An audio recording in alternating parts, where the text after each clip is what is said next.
friends. Welcome to Coding Garden with CJ. Welcome to a mostly chill stream.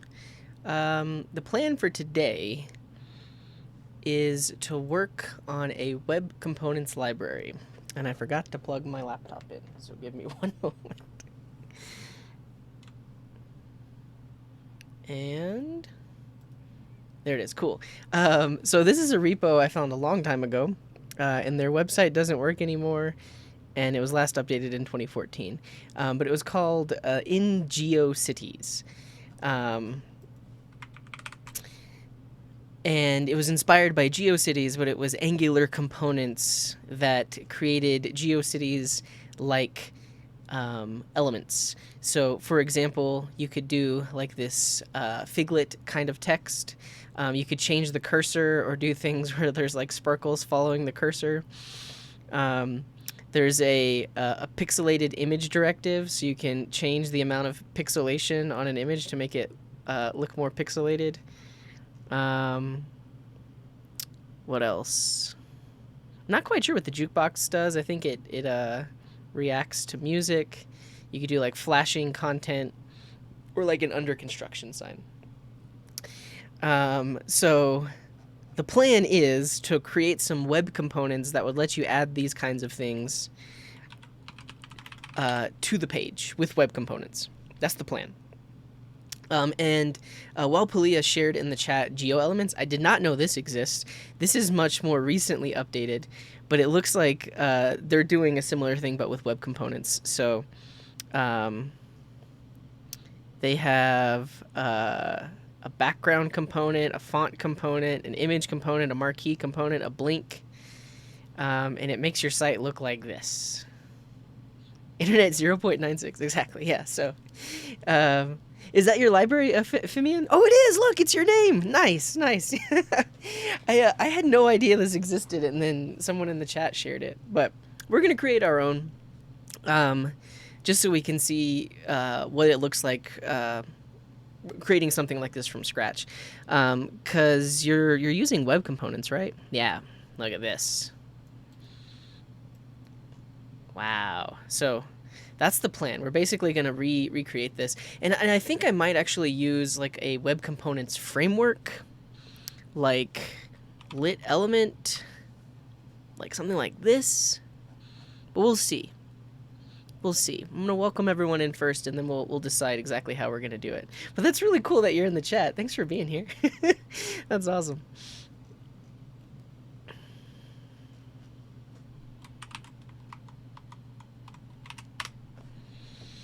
Cool. Have you watched the Coding Garden before, or did you just like randomly see my stream? That's really funny. I haven't checked out Bun. I've watched the videos on it. I've read the GitHub README, not all of it, but pieces of it, like on how things were documented and stuff like that. It seems cool, but right now it's all hype. It's all hype, and I am not going to stoke the hype fire. They've got a lot of work to do. And it's really interesting to see because like the moment Fireship released his video and a lot of people started talking about it, the GitHub repo just blew up with issues. Like some of them are good issues, but some of them are just people that don't really know what this is or don't know what to expect because it's so new. So it's got a long way to go, just like Dino had a long way to go and still has a long way to go. Yeah. Yeah, so this will be like mostly an introduction to web components, and then we'll do some interesting stuff with it. Yeah. Okay. Am I saying the bun is still in the oven? Yes, the bun is still in the oven.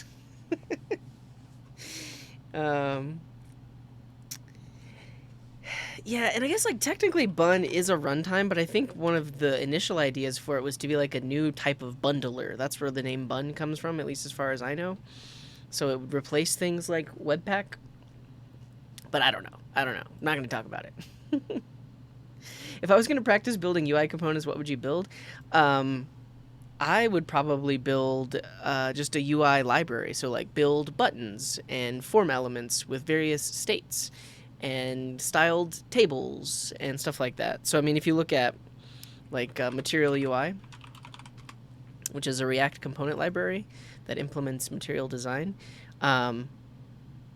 All of these different types of components you could practice implementing, like styled form inputs and stuff like that. Yeah. Cool. Let's say hi to everyone. Welcome in. Welcome to the Coding Garden. It has been 2 days since I last streamed. If you missed the streams, I actually streamed on Tuesday and Wednesday this week. I think I'm going to keep that schedule for next week, along with a Sunday stream next Sunday. But if you check out these links here, you can keep track of when I'm going to stream. So this is the Twitch page and Twitch schedule. I'm going to keep that updated. If you go here, you can see a Google Calendar that I will keep updated. Right now, it just has this week, but I'm going to add next week on here pretty soon. And then also, if you want to add my entire schedule to your calendar, you can click on this link. Yeah. I don't know. I think we decided to not put Ola on here because it's a different language and we're trying to keep the chat English. But I appreciate your request. Okay, not now.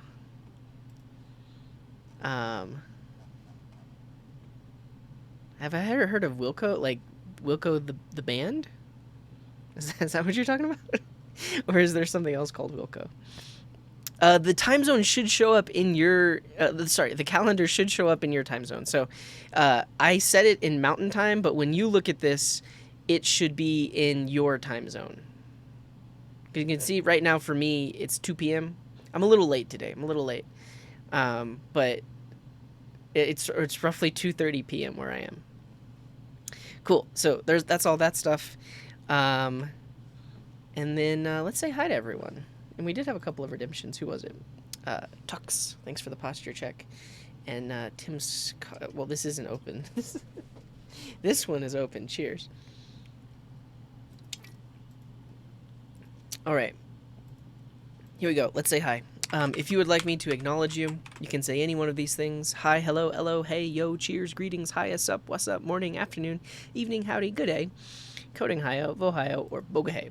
Say any one of these things, and I'll say hi right back to you. We're going to go back in time to 37 minutes ago, where Sequel Gordster was the first to say hello and happy Friday. What's up, Sequel Gordster? Thanks for being in here. What's up, Asif Mazan and Sir Davos? And hello, Mark. What's up, Alka and Cesar and Foxelty and Mark Boots and King Coding and Jim McDonald and Maxman and Dynamic Voyage and Puya and Cookify and Eddie. What's up, Ashley and Amain and Vulture Bike and Ivo. Hello, hello. What's up, Farshid and Wildpulia? Thanks again for that link, Wildpulia. What's up, Drop Mania and Stony Eagle and Get Some and Yaps TV. Hello. What's up, Shadow Lad and Chief Mustardo and Dinafarb and Blue Spider and WebDev Made Easy. Hello, what's up, Shurdrew and Tyler and Stulsky. What's up? And OK Not Now and Jithran and Mikus and Rishikin and Timskar and Paul Collar. Hello. I haven't worked with Golang. I have not, no. What's up, Phoenix Rising and Ciarali and Metalb and CFM and Saltiome and DK, Christian and Tux. What's up? What's up, Irv? Welcome in, everyone. Thanks for being here on this Friday. This is a later stream than normal on Fridays, but I think that's what we're going to do for the new schedule. Let's take a quick stretch. Ooh. What's up, Quilenza? It has been a long time. Did you change your name? Because you're VIP'd, but I don't remember VIPing that username. Welcome in. What's up, Kirinix and Hosed? Or Joe said, hello. We got some supports. Forgot about that. Cackle, thank you for that Prime sub when I wasn't streaming. Code Then Cake with the 14 months. Ashley B with the 11 months. OK Not Now with the 25 months. Says, hola, señor CJ. Buenas tardes. Old school today. How about a MySpace clone? We did a MySpace clone on a Throwback Thursday a while back. That was actually a really interesting stream. Yeah, so I spun up a Windows XP virtual machine, and I installed Dreamweaver on it, and then we tried to recreate Tom's MySpace page inside of Dreamweaver, inside of the Windows XP virtual machine. That was fun. And Quill TwitchBot, Thank you for the bits. Saki Ravioli with the 2 months and Blue Spider with the 2 months. Thank you all for the supports. Oh, for a coding review a while. Oh, right. Okay, so it has been a while. Thanks for being here. Yeah. You can call me CJ. My name is CJ. Do I have a name command? I don't. I'm going to add a command.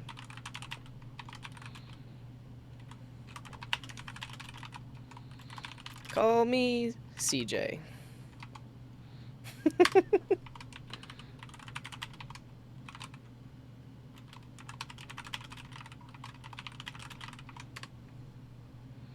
Cool. So exclamation mark who or exclamation mark name will get you give you my name.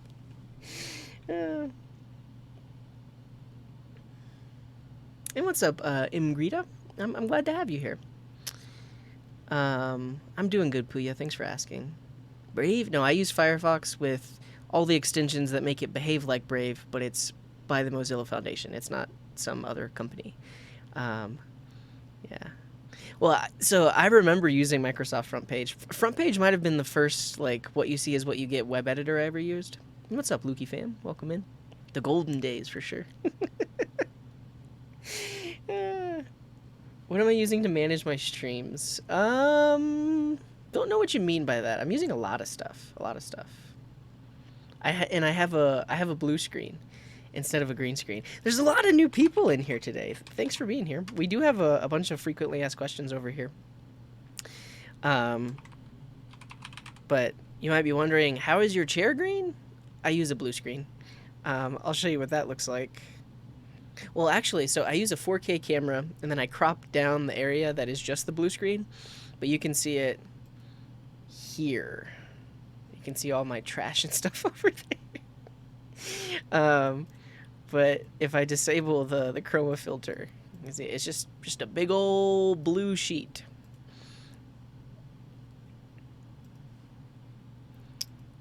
Yeah, fake blue. Yeah, because I had the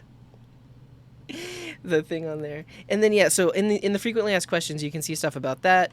You can see information about what is, like, if you want to know what CJ stands for, you won't know. If you want to know what extensions I use, that's here too.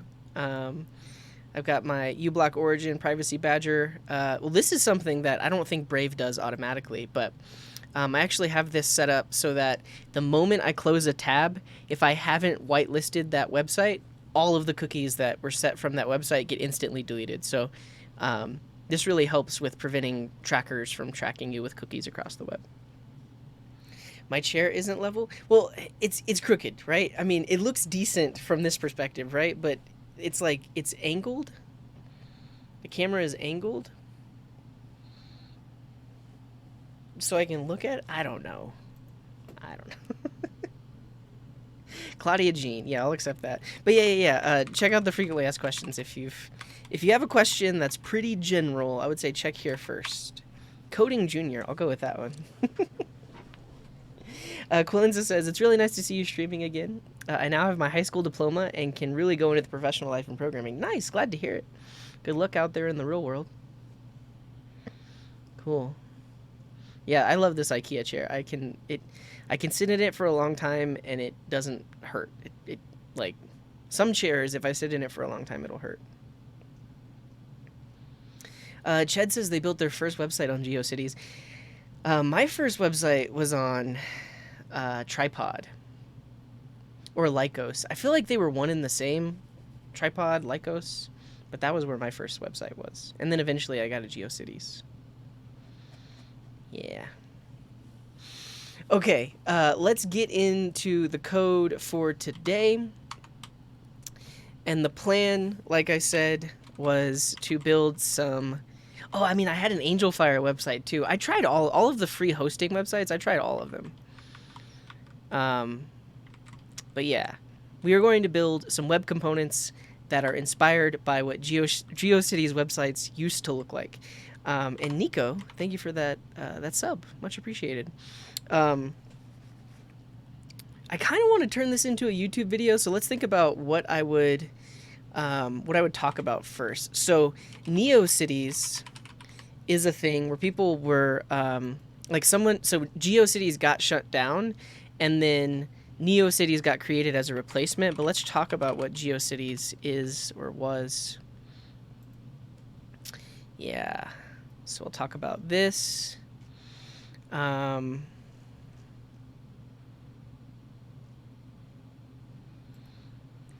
anyone think of like a really classic GeoCities website?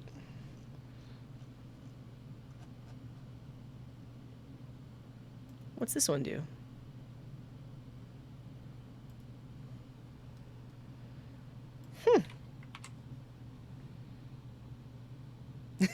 It does, Alka. I need to donate to you for all this server time, but it keeps on keeping on.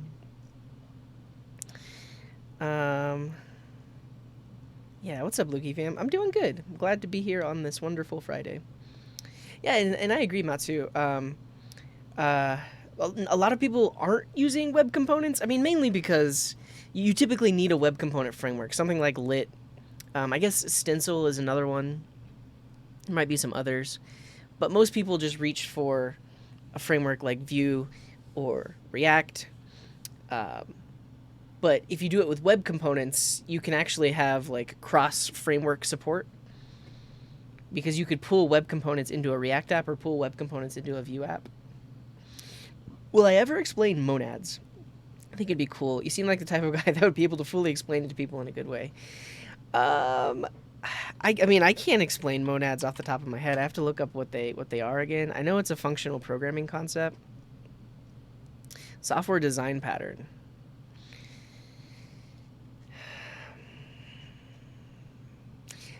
Here's the thing. I could probably learn it and then teach you about it, but right now I don't have it committed to heart.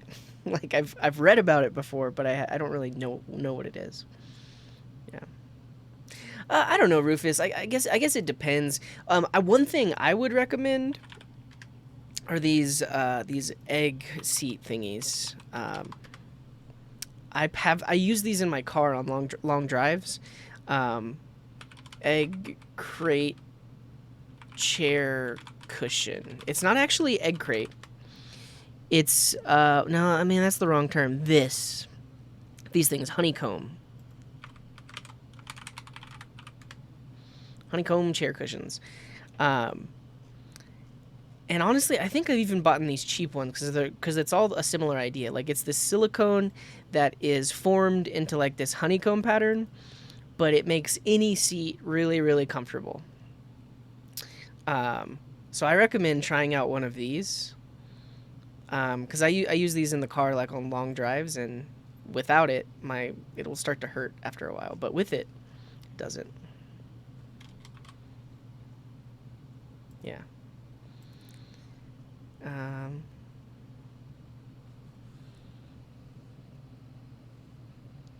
General question: Feathers versus Express.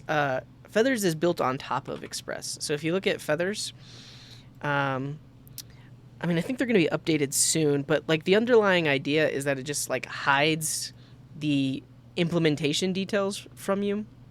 So Express is a transport, meaning you write your Feathers code, and then under the hood, it's going to use Express to turn that Feathers API into a REST API.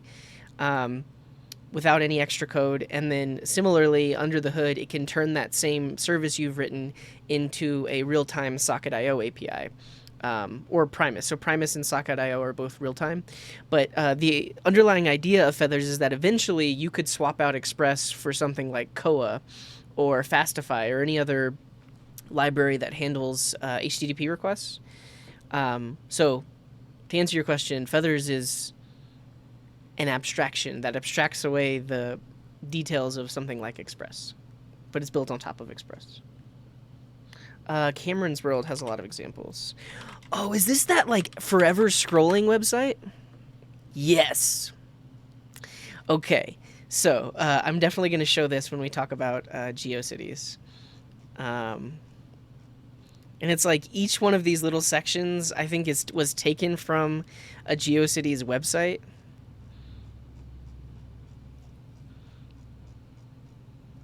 Yeah. Cameron's World is a web collage of text and images excavated from buried neighborhoods of archived GeoCity pages. Yeah. I have not tried Define Custom Element. Does that let you create a web component with Vue? Yeah. It's true, Matsu. These things are more libraries than they are frameworks, which is why someone might choose like Vue or React over it. Yeah. Well, thanks. I got a red hat and a red shirt. You can get this shirt over on my merch site. Here. There it is. Any t-shirt you buy on here, I will get $5 profit from it. Yeah. Well, thank you for 4K Go.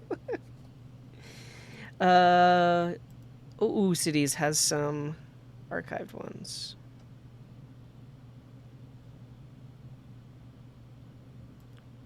I used to have a Geocities page that had PlayStation 1 cheat codes. I literally just copied and pasted them from a cheat code website, but I wanted to have like my own cheat code website that was just the games that I played. I don't know. What's up, Manuel? We're talking about Geocities, and then we're going to write some code inspired by it. Yeah, we'll definitely write a basic web component first, just to show what they do. What do I think about Elixir and Phoenix? Seems cool. I've never done it, but it does seem cool. It's true, Avi. Yeah, I shaved my beard off a week or so ago. I don't have any courses on sale, but anytime I'm not streaming, I'm working on and planning a course. Courses.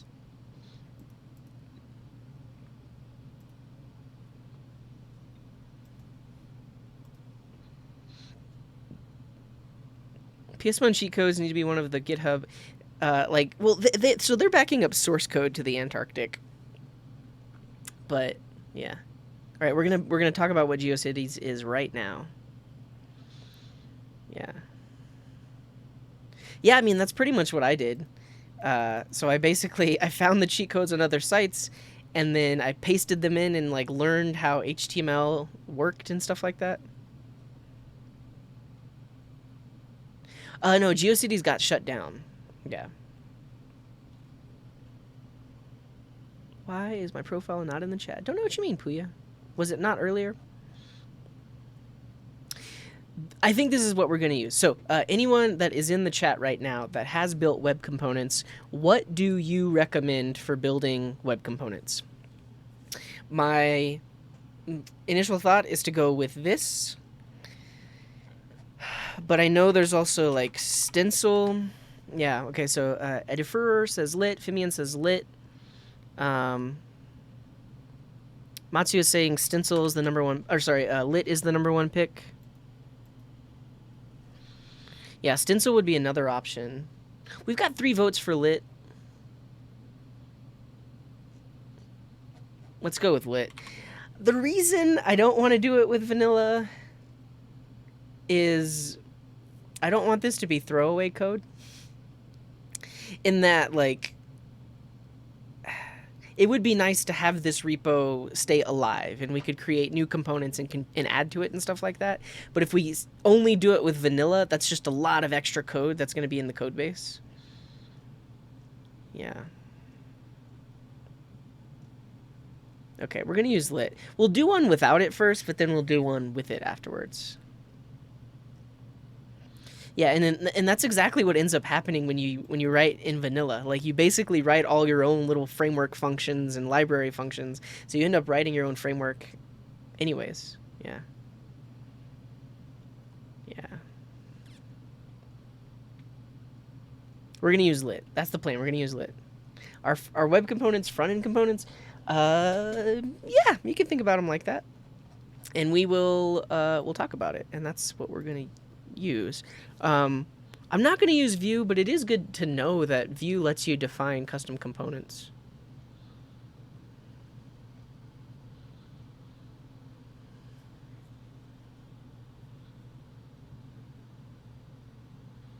Oh my good, no, why wouldn't I do this? This is actually really cool. So you use view, you say define custom element, and then you get all of the extra view stuff. So you can have like a data property and probably like a setup property and a template function.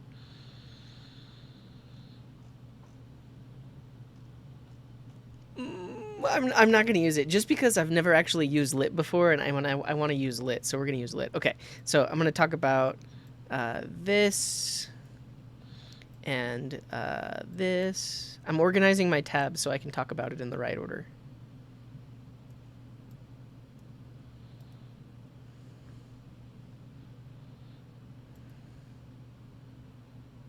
Wow.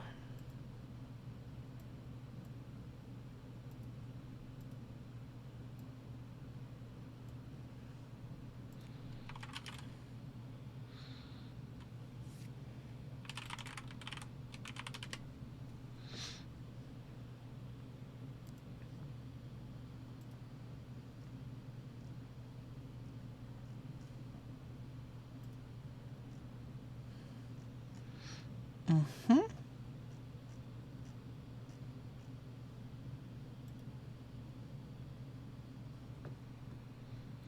Quasar is a view library. Cool. I mean, that can happen. 4K Go, who's saying their internship is making them think Vue isn't that good or isn't that fun. And that's just the nature of like larger code bases, and that's also the nature of working in a code base where someone didn't really know how to use the thing to begin with.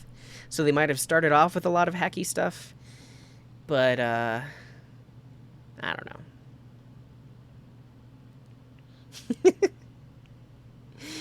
know. OpenWC starter. Let's see it. What's up, Nerd Love? It's me. It is me. Starter app based on Open Web Components recommendations. We've got build. We've got all that stuff. This was last updated in 2019. Is there something more recent? Why would I choose web components instead of Vue, React, or Svelte? I'll answer this question. Let me come up with a checklist of things I'm going to answer.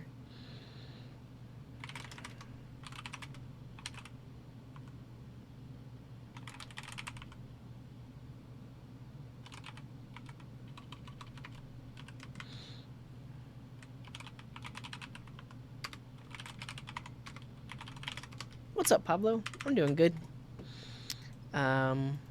We're organizing our thoughts before we start. Okay. What is Geocities? We'll talk about NG Cities.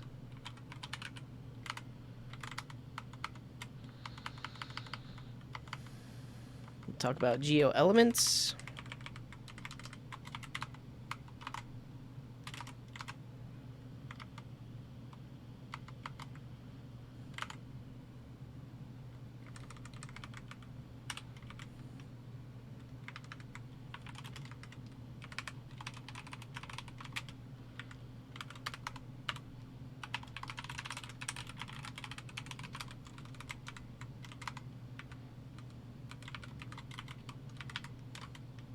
Yep. We're going to talk about what are web components. Why would I choose web components instead of Vue, React, etc.?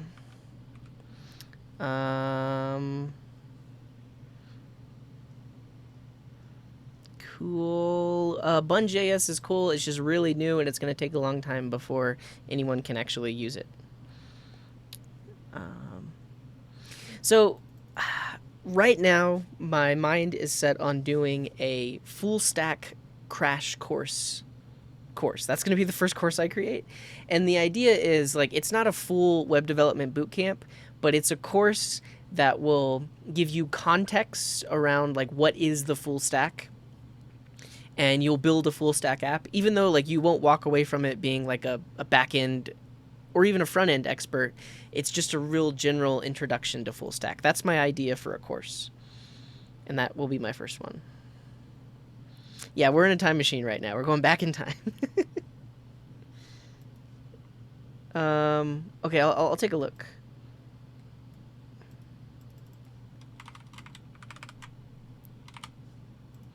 Yeah,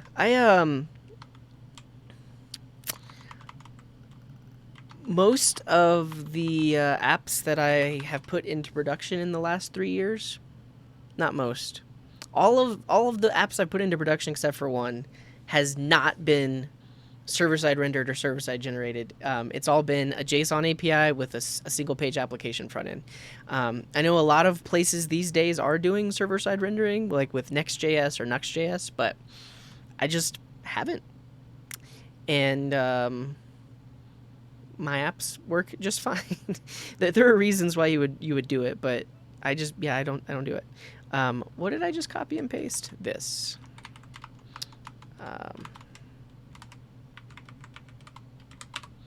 I think if I do this really quick, the generated app should tell me where it comes from. There it is.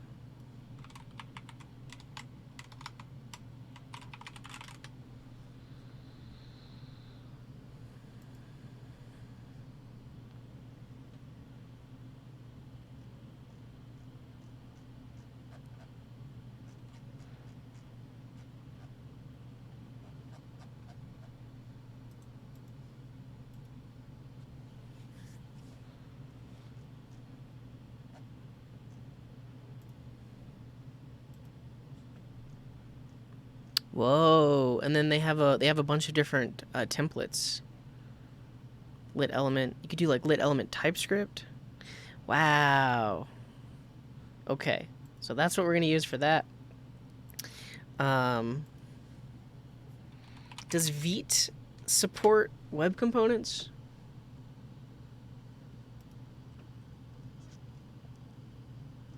Yeah, I mean we could do Vite with lit. Why wouldn't I do that?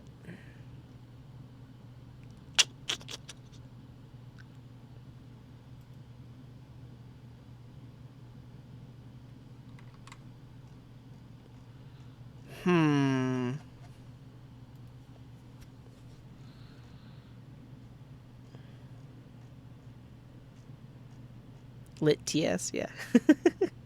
I haven't tried Bun because there.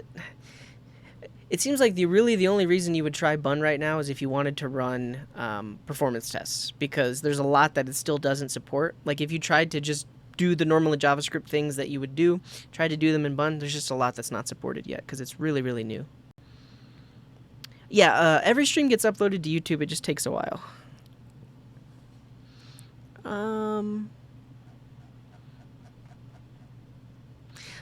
Matthew, do you have an opinion on this? Why would I choose this Open Web Components create scaffolding versus using something like Vite? And it's not really scaffolded. I guess they just have like a template project that would compile lit elements for us.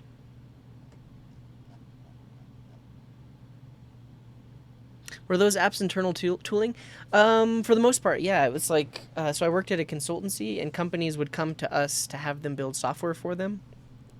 I mean, probably 30 to 40% of them actually were public-facing apps, but they weren't necessarily apps that needed like heavy search engine optimization or extremely fast render times. So yeah. Fresh seems cool. Fresh is something that I would try because it's a little bit more mature. Yeah. That makes sense, Matsu. I think I'm gonna try Vite, and then if it doesn't work, we'll go with OpenWC. And if neither of them work, we'll just do it from scratch. Yeah. Yeah, I'm just worried about this being too much scaffolding.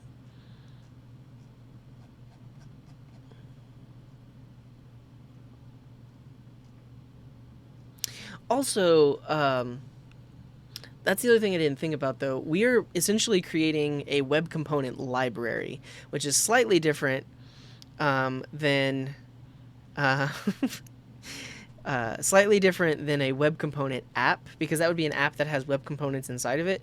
We want to be able to publish these components we write, like to npm. Create web component library. So OpenWC has storybook scaffolding.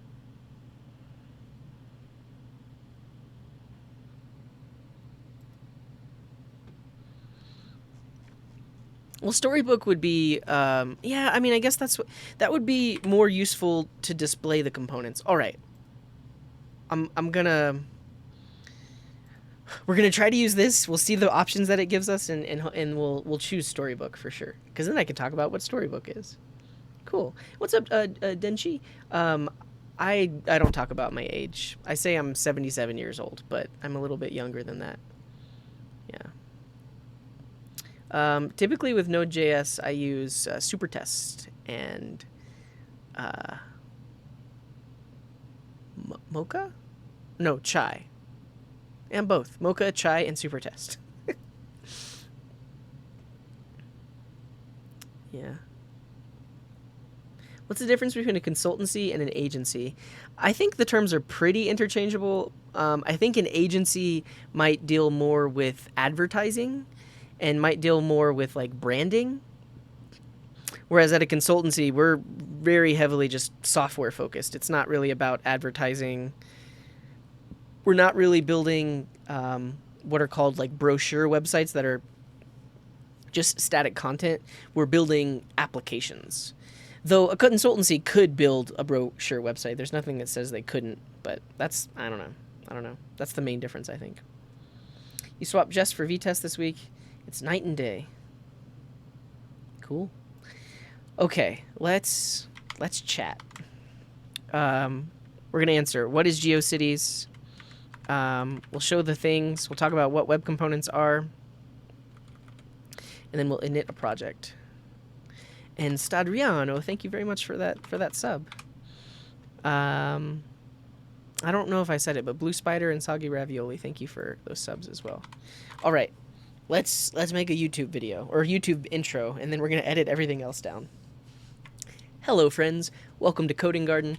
My name is CJ, and today we're going to be building some custom web components inspired by Geocities. So first off, what is Geocities? If you've never heard of it, Geocities was a place on the web hosted by Yahoo where anyone could create a web page. Yeah, it started out in 1994, and then sadly it was shut down in, I guess it was 2009. Yeah, so it lasted for a while, and when I was first on the web, this is one of the first places that I built a custom website. It's really interesting. I'll link this Wikipedia page in the description if you want to check it out. But really, when we think about Geocities, we think about websites that looked like this. Lots of GIFs on the page, lots of colorful text, things moving all around. It looks nothing like what websites look like these days. It was much more, what's the word? I mean, not necessarily garbage. It's just much more personalized, right? Like these days, every single website looks like Material Design, or every single website looks like Bootstrap. Just for some visuals, right? Like if we see some examples, like every website looks like this these days. Or if we look at Material Design, am I gonna get some examples? Material Design website. Every website looks like this, so there's less variation these days. And back when Geocities was around, people were just it was basically like art on the web. Lots of stuff like this. This website is cameronsworld.net. It's basically a collection of some of their favorite GeoCities websites that are all combined into a single page. Yeah, I think vibrant, expressive, those are good ways of describing this page, or describing GeoCities. This in particular, like I said, is just like a combination of a bunch of old GeoCities pages. But you'll notice some common themes. There's a lot of GIFs. There's typically like moving text or like under construction signs. Lots of stuff like this. So the idea that I have today is we are going to create some reusable components that give us features like rainbow text, or things like allowing us to pixelate an image to make it look like the image is lower quality than it is, or things like Figlet text. So this is like the ASCII text you might have seen before. This was pretty common on GeoCities as well. So GeoCities got shut down in 2009. NeoCities did get launched, and if you want to create your own NeoCities website, you can sign up here. And they're kind of like keeping the idea alive of people being able to create custom websites. So you can do that here. However, this idea for creating like GeoCities inspired components was inspired by this library called Geocities, which was a library for Angular JS, which was the old Angular, not the new Angular. This library was last updated in 2014. But they essentially had several different Angular components that would give you interesting GeoCities-like features. So for one, you can see you can have like a custom cursor. So it's the Nyan cat all over the place. You can also see that wherever my cursor goes, there's like falling text. It gives you the ability to like embed text like this. You can also pixelate images, so you can embed an image, and then you add this directive, pixelated image, and then you can adjust how pixelated that image is. So these are a couple of the things that we're going to try to recreate today.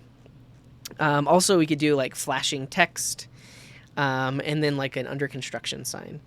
Yeah, and Wodude is saying that's what video game guides used to look like. A lot of video game guides and cheat code websites and stuff like that used to be hosted on GeoCities. Yeah. It's like deep web Tumblr. Sort of. And that actually does remind me of, what was it called? Stumble Upon? I don't think this is a thing anymore. Maybe it is? Check out our new product.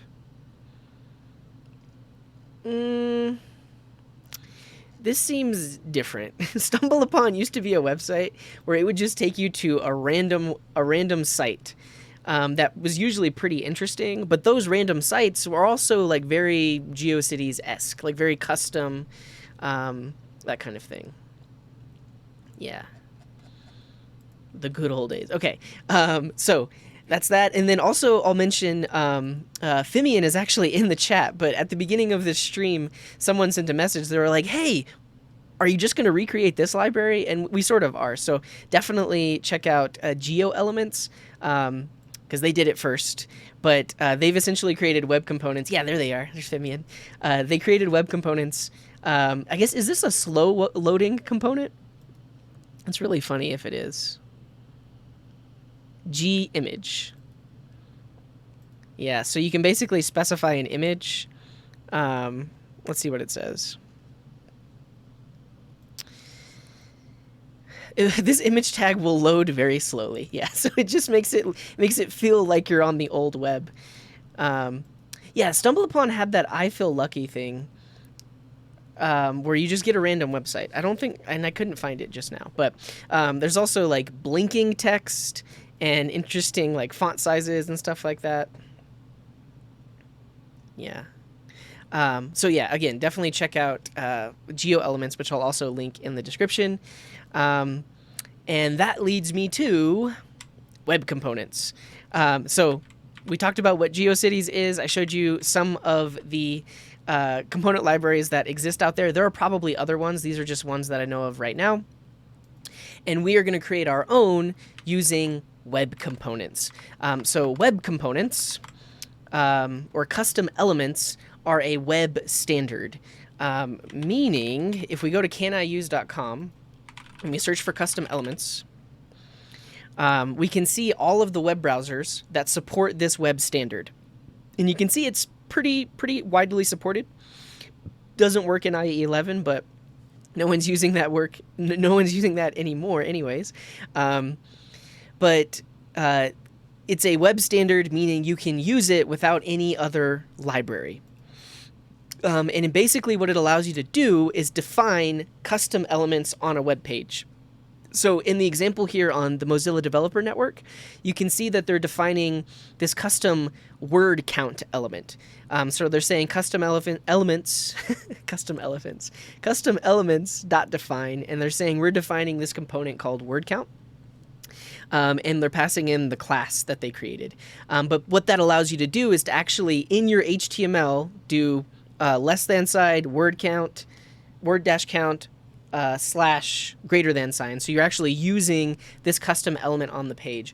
Very similar to how if you were working in Vue or working in React, how you could have a component that you could use within your page.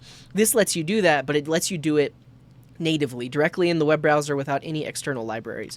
Let's show a quick example of that before we start creating our library. Let's just call this simple web components example. That's what I want to call a folder. So I'm going to delete that, create a folder, simple web components example. In here, we'll create an index.html.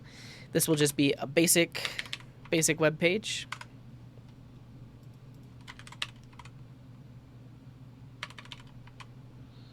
Why won't it autocomplete?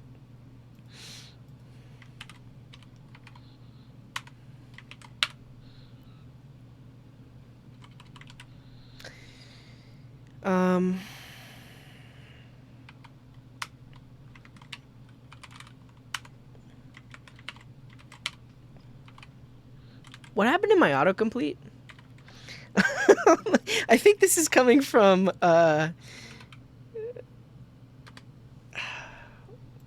Emmett?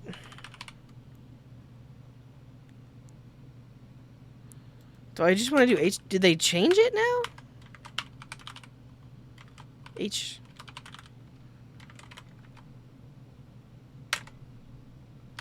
HTML:5. I don't have that installed. Did VS Code change something? Because I know it updated like last night.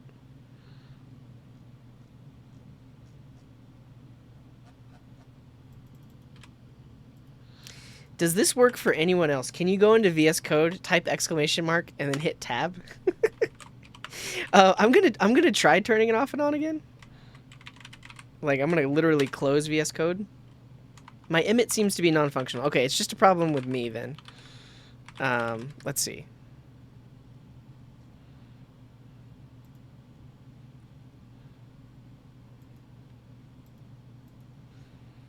Activating extensions, exclamation mark. There it is. Okay. Let's just pretend that didn't happen. I'm just going to redo that so when I edit the video, it's a cleaner cut. All right, we'll create this index.html. We'll just do a basic HTML template.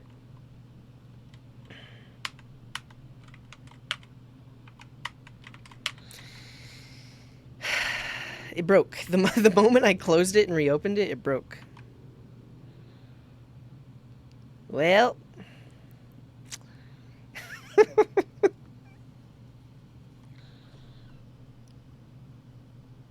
Hey, what's up, Try Vanilla? Thanks for dropping in. Yeah, I guess we could do a reload window.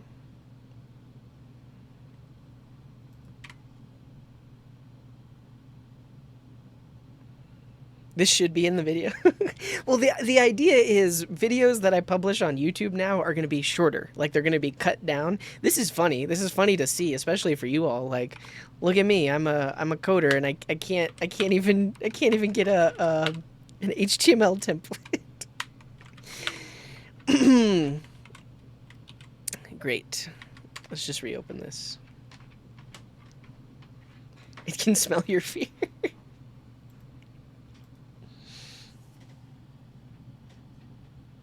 All right, here we go. Everyone pretend like we were where we were earlier. It's going to work this time.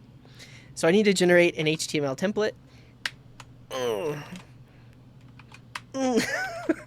I know I can copy paste it, but like why? Okay.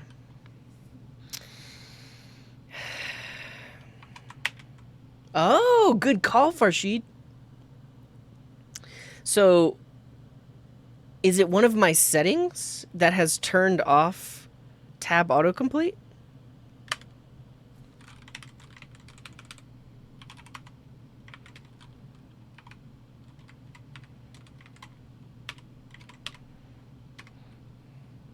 Like,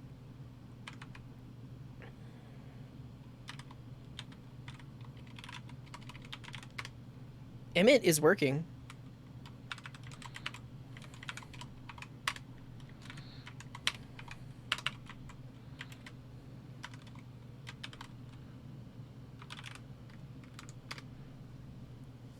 So,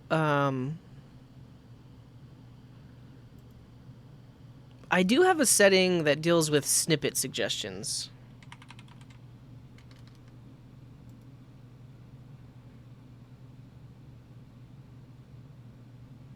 Is the language set to HTML?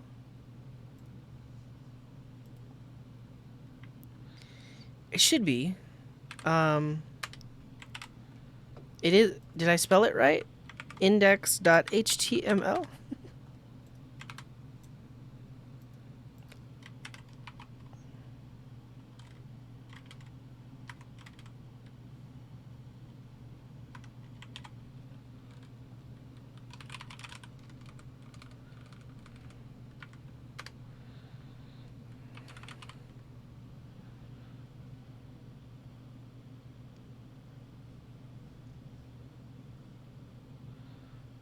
Oh.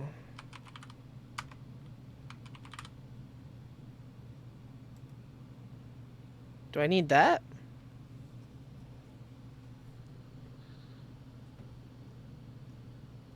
I do not have GitHub Copilot, no. Wait, how many people are watching right now? There's over 300 people watching me not be able to generate an HTML file. That's hilarious. Okay. I'm not gonna worry about it because I can do control period or commit. I can do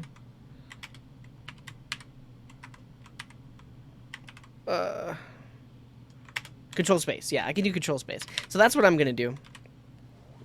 I'm just gonna use control space. All right, I need to generate an HTML template, so I'm just gonna do this. So we have our basic template. We're gonna call it web components example.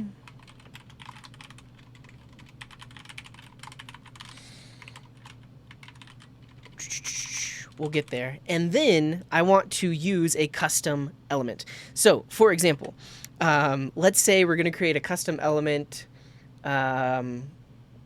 called LaCroix. Not sponsored. I'm just drinking LaCroix right now. But this is going to be a custom element that just puts an image of LaCroix on the page anywhere we have this specific element. Now, if I start this up, right now it does...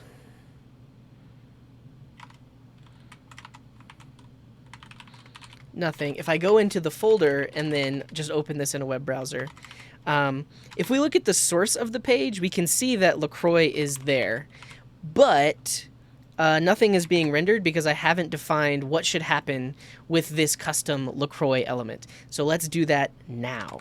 And for that, I need some JavaScript. So I'm going to add a script. We're going to just call it LaCroix.element.js. And actually, we'll call it like this. And then I just need to define this file. So in this folder, we'll create a file called LaCroix.element.js. And I need to define a class. I can call it whatever I'd like. But whenever I register the element is when we'll say call it la-croix. Okay, so we've got the LaCroix element. Let's look back at MDN. We can see that their element is extending the HTML paragraph element. In my case, I'm just going to extend the HTML image element because that's what I'm going to be doing. It's just a custom image. So I can say class LaCroix extends HTML image element. We can create a constructor. We'll call super in the constructor. This essentially just calls the constructor for the class that we are extending from, and then we can do some custom stuff. In this case, they're doing a lot of things like with the shadow DOM. They're creating an element.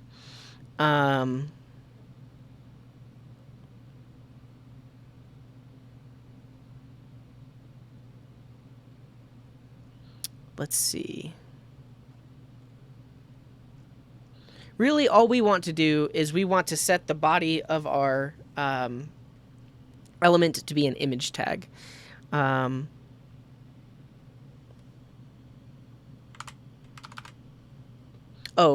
just my spell editor.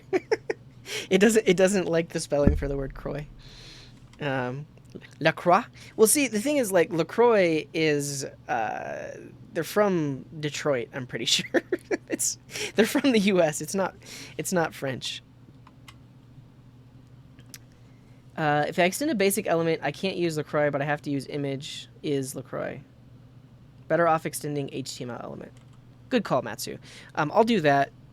I'll probably just rewrite that whole file because I need to figure out what I need to do here. What's the code for just setting its own content?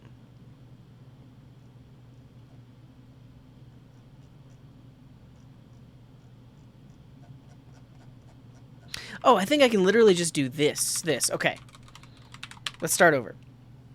So in this file, I can define a class. In this case, I'm going to call it the LaCroix class. I can call it anything I want because in a second, we're going to register it with the name la-croix. We're going to extend the HTML element, which is just a basic element. And we'll have a constructor that calls super. But in my constructor, I can set the contents of this element. So Matsu in the chat is helping us out. This.shadowroot.innerHTML. So your custom element has this thing called a shadow root that essentially can't be modified or accessed by the outside world. It's one of the benefits of using web components. It gets its own little shadow DOM that is separate from the rest of the page. So it can do things like have custom styles that aren't interfered or that aren't affected by other styles on the page. So if I say this.shadowroot.innerHTML, at this point I can just set it to be some actual text HTML here. So I'll do an image. We're going to find an image URL for some LaCroix, and this is my custom element. So let's go find a LaCroix image.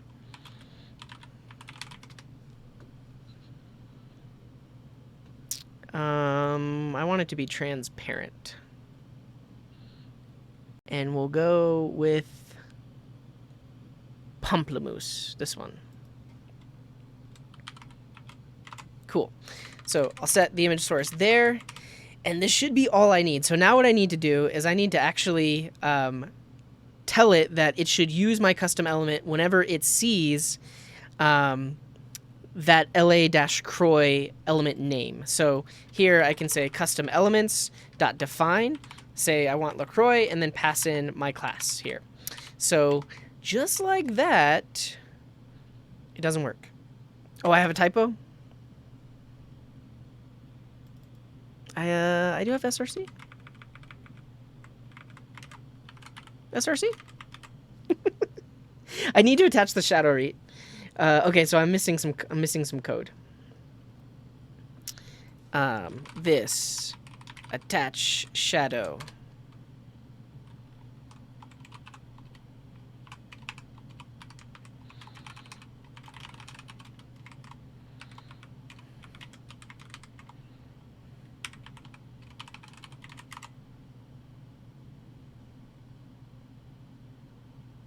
Oh, that's where the typo is. I see. Okay.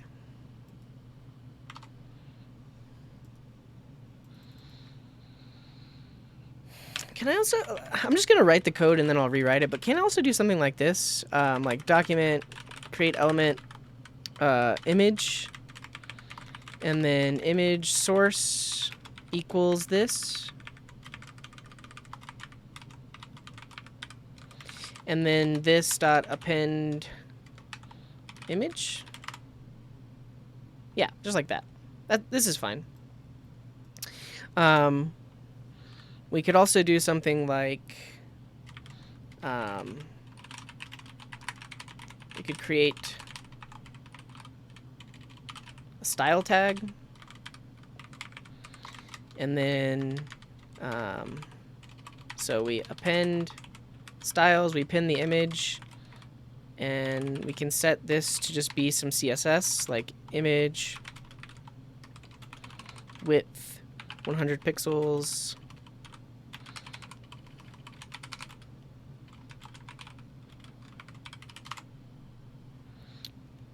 And so now this style is in here. Am do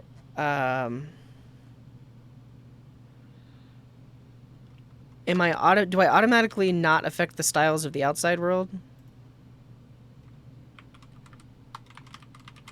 Yeah, so the thing is, if I do it like, well, I do want this to be inner HTML because I'm setting the style info, though. Yeah, I don't think text content would work there. Oh, I guess it does. That is a scenario where you would use inner HTML though. But if I have another image on the page that's just an image and is not that,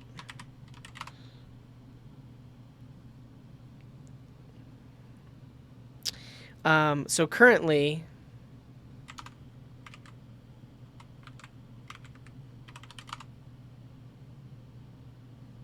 our styles are affecting it. Matsu is saying if I pin the styles inside the shadow root, they won't affect the outside. So this dot shadow root dot append styles. Yeah, no, it didn't do it.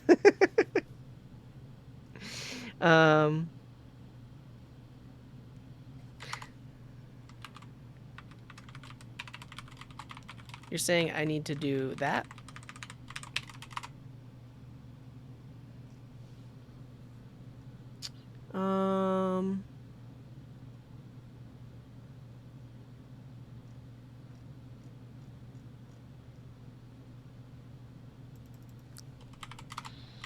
And I need to do this.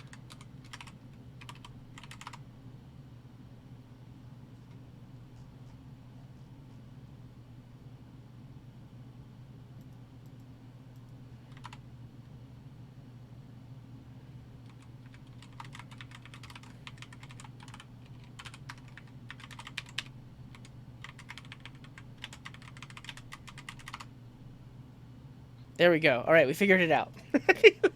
we got there, but it took me a second. I'm going to rewrite all of this code and talk through it. Okay. But as you can see, so I defined this style tag here, and if I wasn't using web components, this would target every single image on the page, right? But because I have attached it to the shadow root, these styles only affect the LaCroix component, and they don't affect just regular plain old images on the page. Okay, we're going to do it all again, but I'll talk about it as I do it and pretend like I know what I'm doing. Okay. So we have this custom class LaCroix, and now we can do all the things that make it a custom element. In this case, I just want the element to have an image inside of it. So I'm going to create an image element. So I'll say document.createElement image. And then I can set the content of that image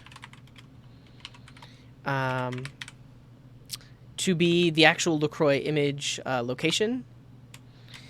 So let's find that.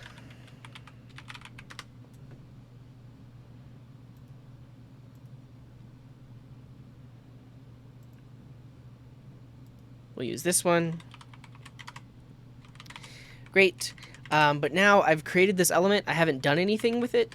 In this case, I'm going to append it to the shadow root. So I'll say this dot shadow root dot append image. And so the shadow root is essentially the root of this element, and we're going to set the mode on it so that it's not accessible by the outside world. So we'll say this dot was it set shadow attach shadow. Matsu has been helping us out. This is the code here. So this dot attach shadow mode is open. So now we have a shadow root, and then we're appending that image to the shadow root. So at this point, that's all the functionality we need, but it's still not going to show up on the page. So, oh, I forgot. I still had this. And I'm going to go back to when I had the typo so I can fix that too. So it's still not going to show up on the page because I have to tell it what to do when we see la-croy. Also, someone pointed out in the chat, I have a typo. This should be src. Great.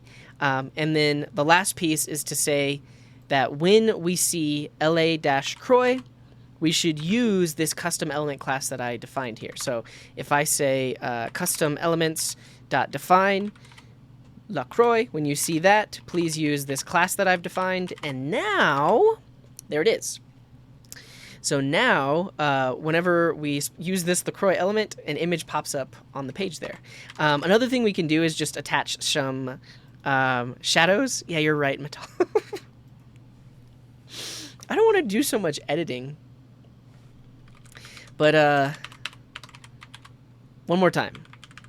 One more time for the boys in the back and the girls in the back and everybody at the back. This one's for you. Okay. Great. Okay. So at this point, I have my custom class, but I need to actually register it so we know what to do whenever we see this la-croy element. There's a couple of issues that was pointed out by chat. First of all, I can't do this self-closing thing. I do need to actually close it like that. And then we have a typo right here. So this will be src. Great. So at this point, we want to use the LaCroix element, and then we're bringing in our script. And then we need to actually link the two together. So we need to say, whenever you see this element named LaCroix, please use this class. So we'll do custom elements.define that, and we'll specify the class. So now, if I did it right, it pops up on the page. So you can see that whenever it saw that LaCroix custom element, it ran my code, and then it was able to do some custom things. Nice. Nice. We've done it. So one other thing I want to do is I want to add some custom styles just to change the size of the image. So I'm going to create a styles tag. Style, like this. And then this is just a plain old styles HTML element. So we're going to set the content of it just to be some CSS. In this case, I'll say image. We'll set the source to be, not source, the width, let's say 200 pixels, and then height is auto. And then now we'll append these styles to the same shadow root. So we'll say this dot shadow root, append those styles. Let's take a quick stretch.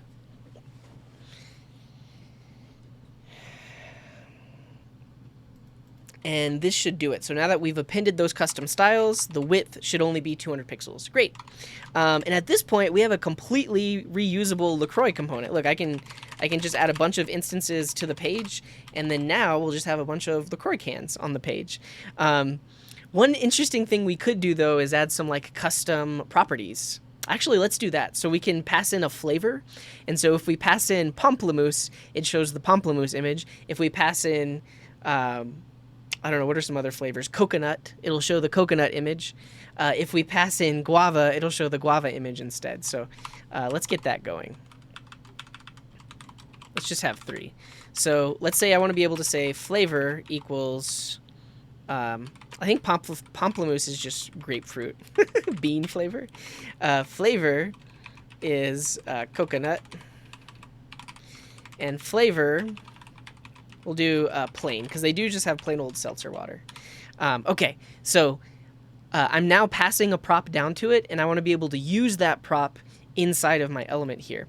And then, based on that prop, I can set the image source accordingly. So instead of always setting it to be pamplemousse, I can dynamically change it to be whatever the prop is. Okay, let's figure out how to do that, because I don't know how to do that. Can we use CSS modules? You would need some sort of build tool. Like right now, I have no build tool, right? Right now, it's just all essentially vanilla JavaScript. CSS modules requires some building and like you'd have to actually generate the stuff that you could use in there. Yeah. All right, what did I say we were going to do? Props. Flavor equals none. We'll update that.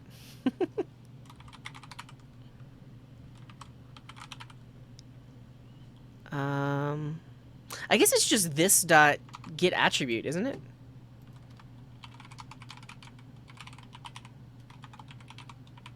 Now, I know there's something special that will alert us when the prop changes, and that's what you would want to do in the real world, because if you're familiar with like React or Vue, they can change based on when their props change. In this case, I think that will just give us the prop when the component loads. Yeah, so we actually can just get access to it right there. Here it would be better to use attributes. So we go back over here. Yeah, there's the attribute changed callback.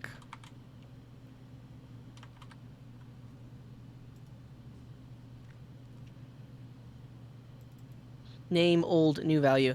And I guess this would get call on creation.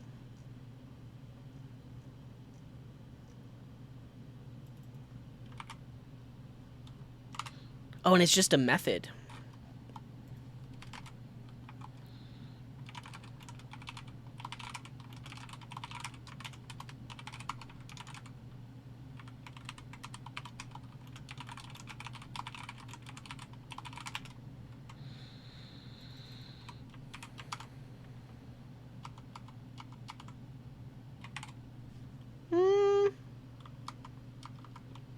Do I have to do anything special for that?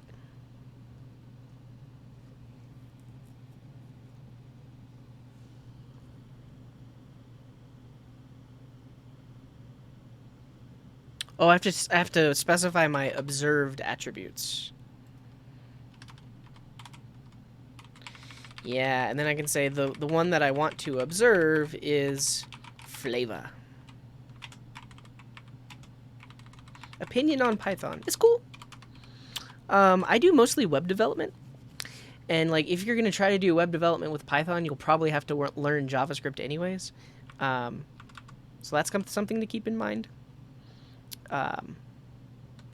Because all the things you can do in Python, like on the back end, you can do similar things with JavaScript. Hey, we did it. We did it. Okay. So we've got attribute changed callback, and we've got observed attributes.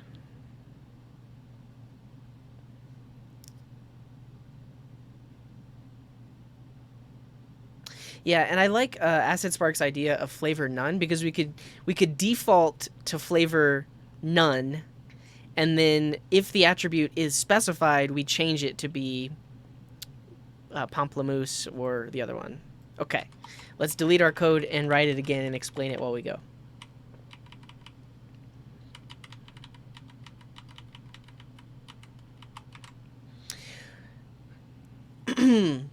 Okay, if we want to get access to this property, there's a couple of ways to do it. One thing we could do is just use the get attribute function. So if you've ever worked with elements, like an image element or a div or whatever else, this has a method built into it called get attribute, and we actually could just say get attribute flavor. And so when this component loads up, we should see grapefruit, coconut, plain. Great. Now, for our component, this would be fine, but in the real world, props or attributes might change, right? So if this value is getting set dynamically from somewhere else, we want to be able to know when that thing changes. And there are actually some methods we can use to keep track of that.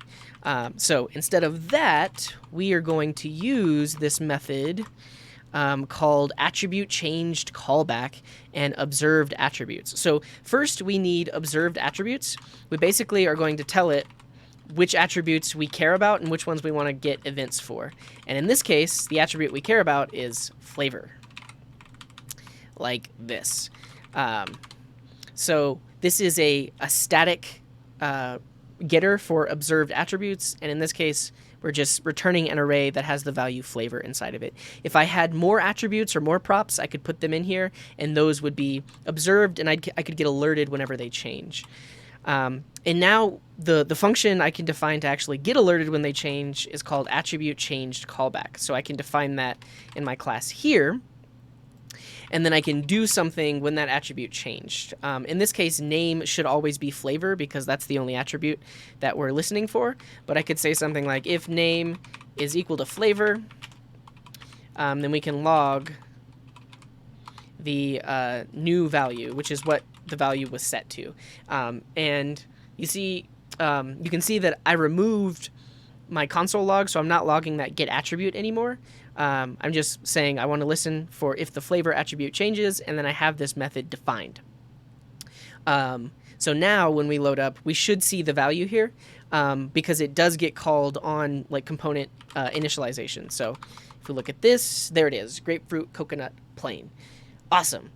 This is web components. Yeah. So all of this code right here is just built into the web browser. You can see my HTML file. It's not referencing any libraries or frameworks. It's literally just bringing in this file and it's working. So that's awesome. Now let's actually do something with it. It was brought to my attention by Acid Spark that we actually should have flavor here set to, instead of plain, we should do none. So the LaCroix component can default to just the no flavor one. Let's actually find that image. Like, this one. What is Barbicide? Oh, these are I see. These are funny ones. These aren't real. Cool Ranch flavored LaCroix. That's funny. It's called Pure flavored LaCroix. I just want the can though. How can I get the can?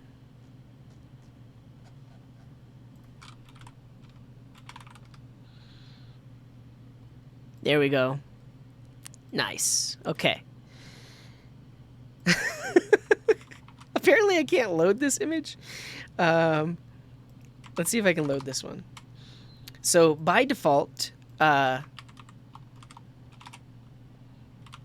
going to load that image. Let's see if it works. There we go. So we got a bunch of cans of Pure. And we can now have some if statements down here based on the flavor. So when the flavor prop changes, we'll say if the new value is equal to none or pure,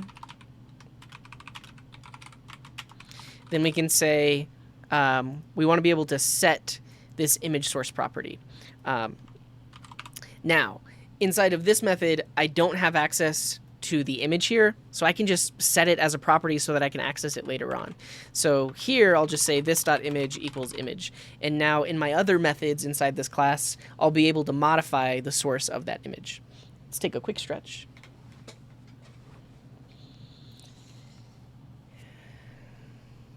I believe so, Mark. Yeah, I believe they do have pseudo elements. And yeah, it's weird without the beard, but it's coming back slowly. Okay, now that I've put it on this, I can access it down here. So I can just say this.image.source equals some value, and in this case, I'm just going to set it equal to that pure image. Great, and so now we need images for grapefruit and coconut.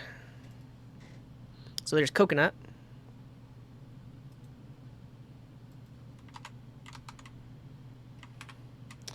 And then we can say if new value is equal to coconut,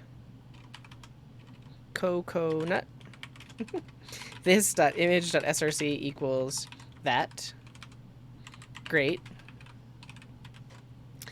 And then lastly, we need grapefruit. This one.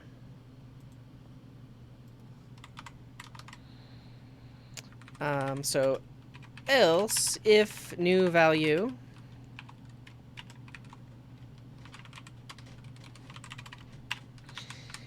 is equal to grapefruit, then we can set the image source here. And I think we've done it. What I'm thinking now, though, is if we don't specify it at all, or if we specify a wrong value, we'll set it to pure. Typo in index grapefruit.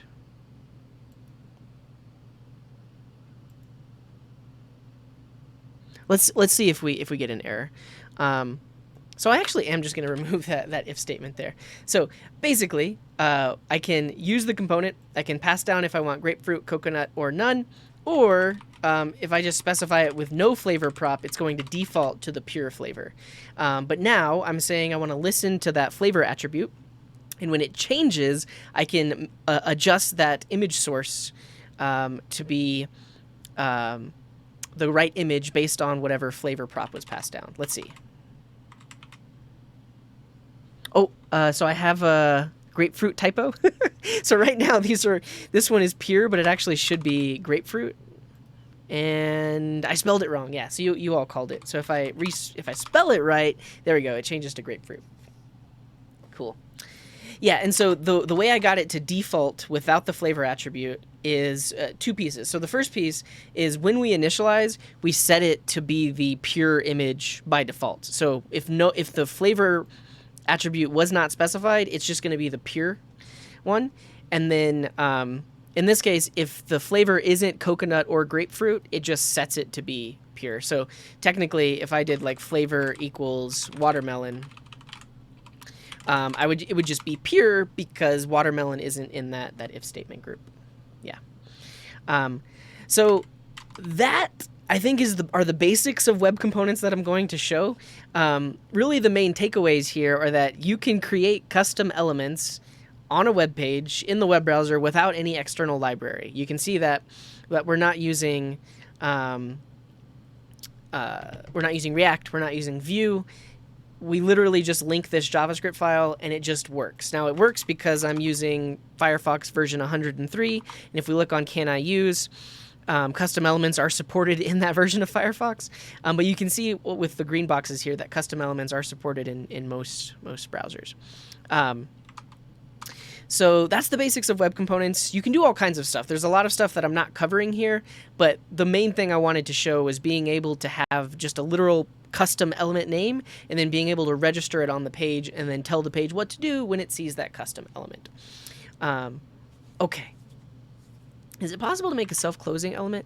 I thought you could. Like, let's try it with this.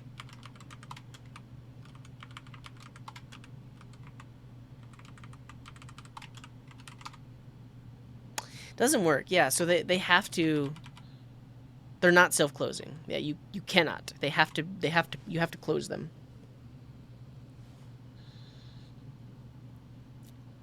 And that makes sense because, so like what Matsu is saying about it being in the spec only knows that like input elements, image elements, a few of the other ones are self-closing. It doesn't know that LaCroix, this custom LaCroix element could be self-closing. So yeah. Does the attribute watcher trigger if you change flavor in your browser manually? It should. Yeah. Actually, let's show an example of that. So if I literally go in here and I change this to be coconut, yeah, it changes. And that's because this listener here is listening. So regardless of where it's changed from, this is going to get called.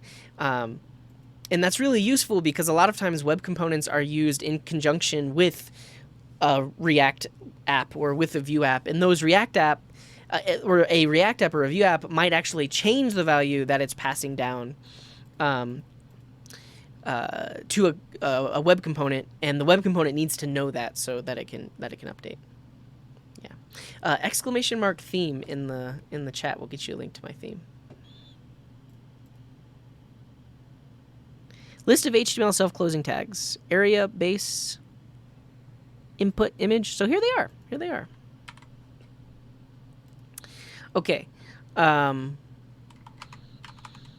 That's what a web component is. If you learned something in the chat, thank Matsu, because Matsu helped us out a lot. But type 1 if you learned about web components today.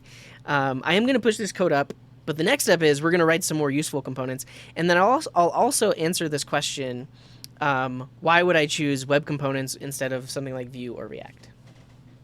Yeah. Yeah, so why would you use React and custom web components in conjunction? Can you give an example? So, yes. And let's add that here. Can you use web components alongside React or Vue, etc.? The answer is yes. Yes, you can. Okay, let's answer this question. Why would I choose web components instead of Vue or React?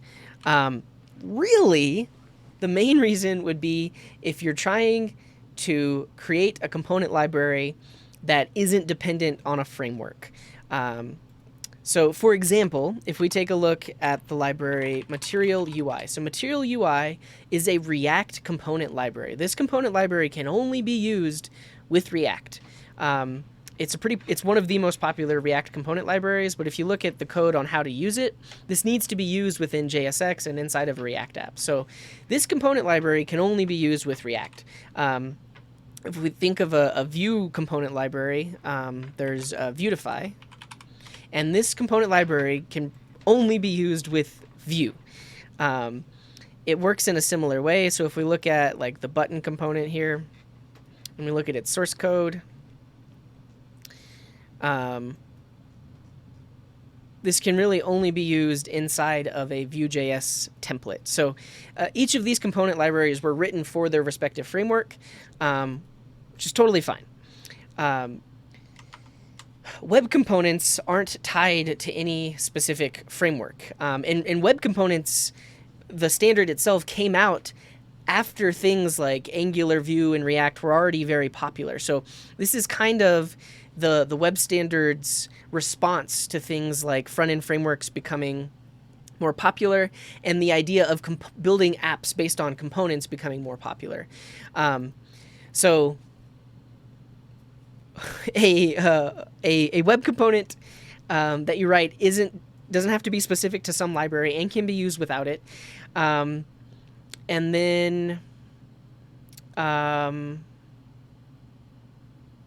what else would I want to say about that? That's mainly it. So just know that like if you write a Vue component, it can pretty much only be used with Vue. There are ways of turning a Vue component into a web component so that it could be used elsewhere, but that's one of the main distinctions there.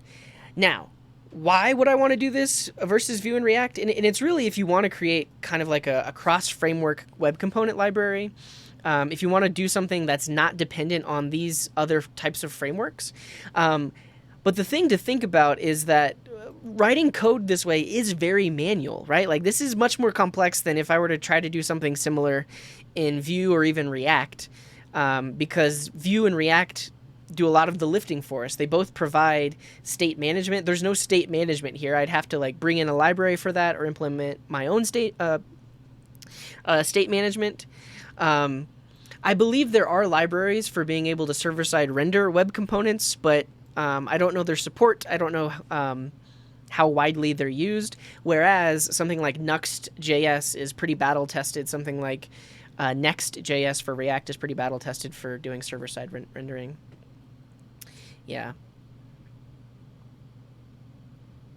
Yeah, and then so one thing I'll talk about and one thing I'm going to show for us, like for the web components that we create, is we're actually not going to create them from scratch like this. We're going to use a library that helps us make web components because it does a lot of the heavy lifting and we don't have to write as much code basically. So yeah, I mean, I actually don't know. I've never written a component that would have something like slots like this, like hamburger.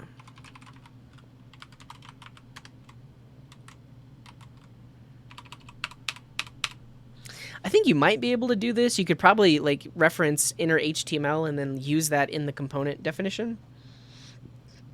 But yeah. Oh, you can use slots. That's good to know. So yeah, why would you use it over Vue or React? If you want to have multiple framework support and you don't want to be tied into one of these specific frameworks. And then you might be asking, can you use web components alongside React or Vue? It depends. I do believe there's something built into Vue that will let you use web components within the Vue app, and I've never done it with React, but it likely is possible because some UI libraries out there actually have been written in web components first and then translated into components that work for other frameworks. The one that comes to mind, one that I've used that does that is Ionic. So if you look at Ionic components, yeah, so Matsu is saying Vue support is 100%, React is a bit finicky. So you can definitely use it with Vue, maybe not so much with React. There might be some custom libraries out there that help with it. So yeah, if we look at the UI components for Ionic, these were actually written as web components. And then you can actually write an Ionic app in Vue or React or in Svelte, and they've taken their web components and made them compatible with the corresponding frameworks.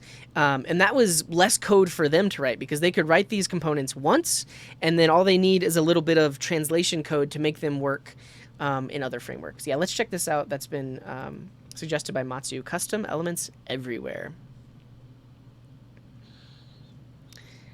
I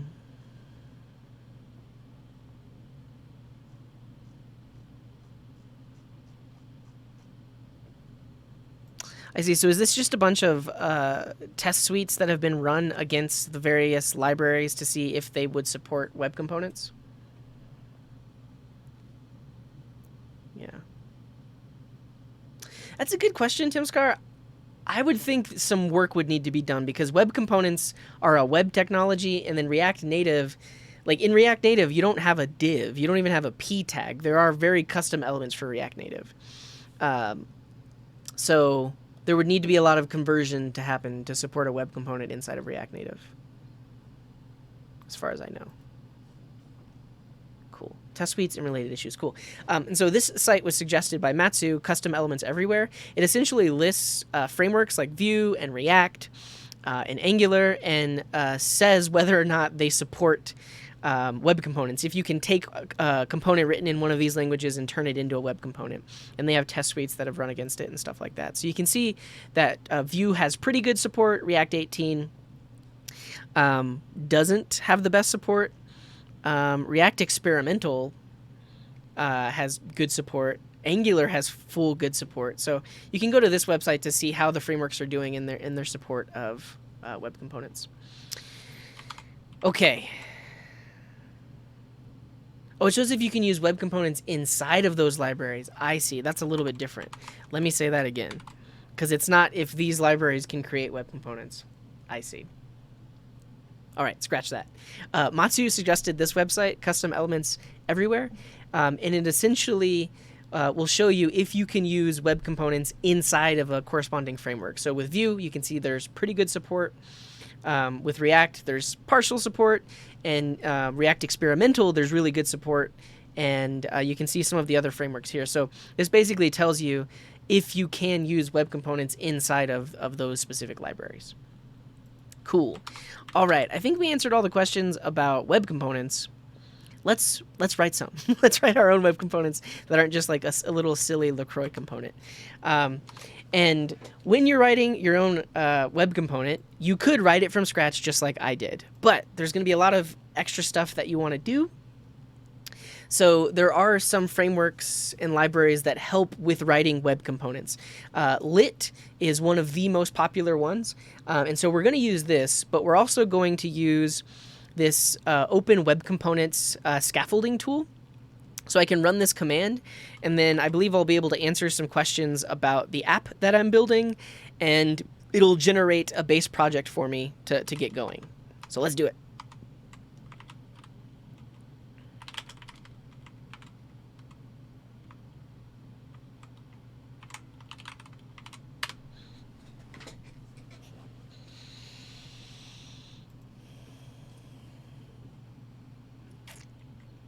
And Techie TV, thank you very much for that Prime.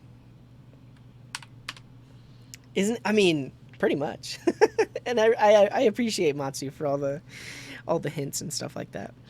What would we like to do today? We're going to scaffold a new project.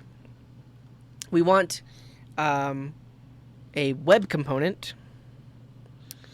Let's add ESLint and Prettier and Storybook. So Storybook is a way that we can preview our components without having to actually add them to a web page. So that'll be nice. Would I like to use TypeScript? I'm not going to use TypeScript for this. What is the tag name of your web component? Oh, we're already there. I guess we're creating one single web component. So the first web component that I want to create is...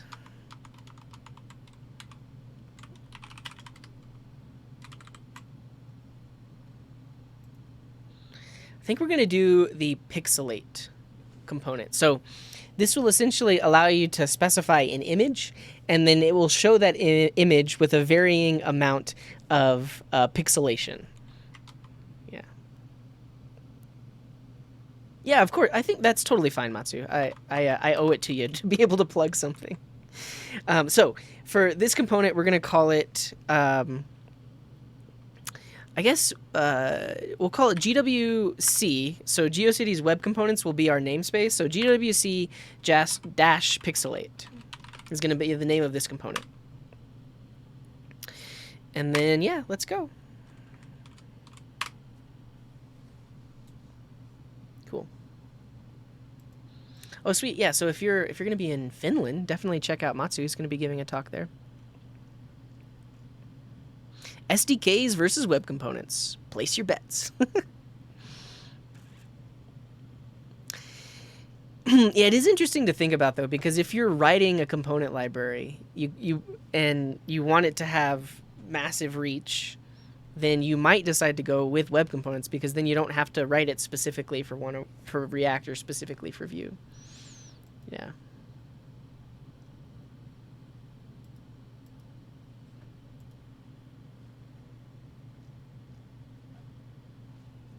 Wait, oh, so is that, did I link the wrong person? I see. That was somebody else giving a talk on web components. Here's Matthias. Avoiding vendor lock-in through web components. Nice. Cool. Yeah, definitely check that out and go to it if you're in Finland. Actually, is it going to be remote? Like, will they live stream it?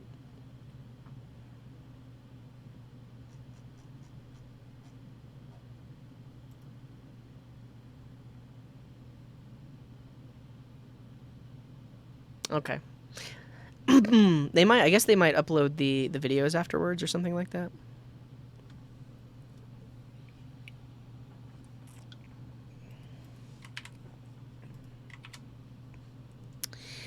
Okay.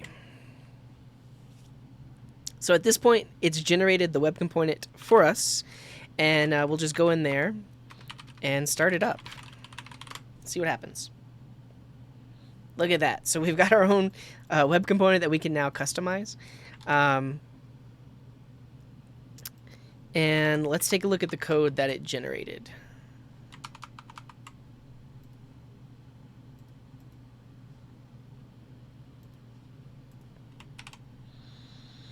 So it defines the element. We've got a class in here.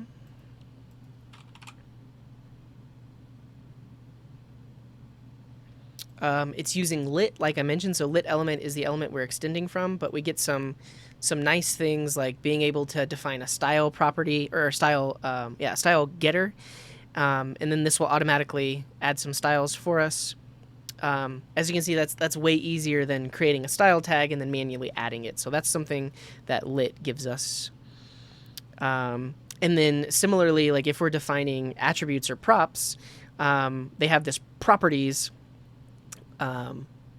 getter that lets us define those similar to how we defined props before. Cool. And the other thing is, so if we're defining some HTML, this HTML function here is actually a just a string template function that will turn this into an actual template that's updatable based on whenever these props change. So that's great. Let's see, how do we start Storybook up? npm run Storybook.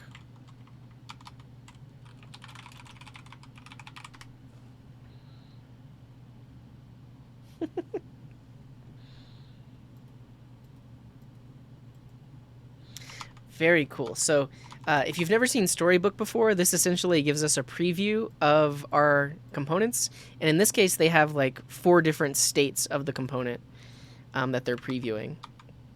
So let's see how they set that up.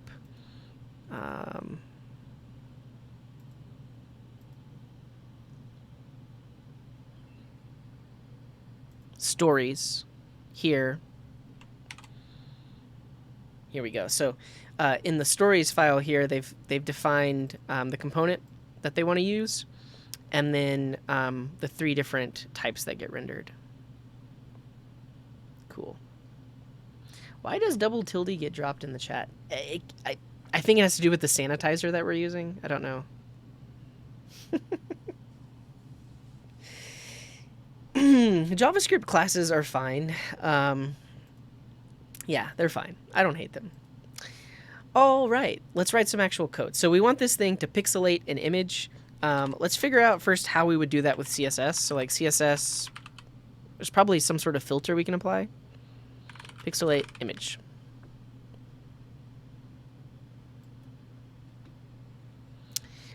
Filter blur or image rendering pixelated.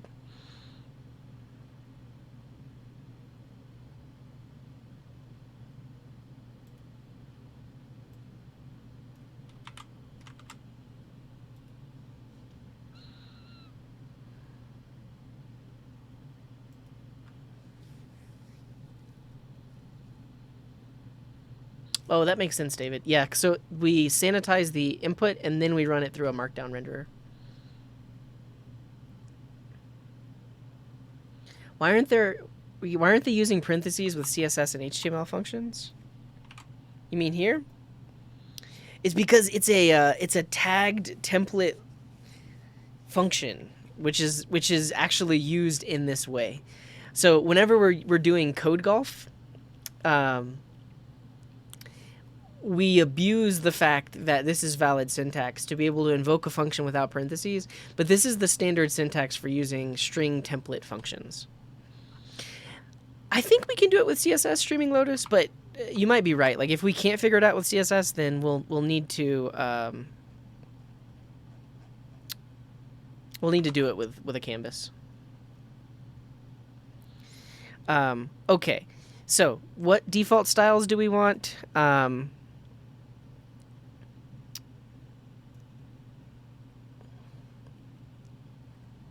Display block is fine. I'm going to do image rendering pixelated, and then filter blur 10 pixels. I guess really I want this to be on any sort of image inside of this element.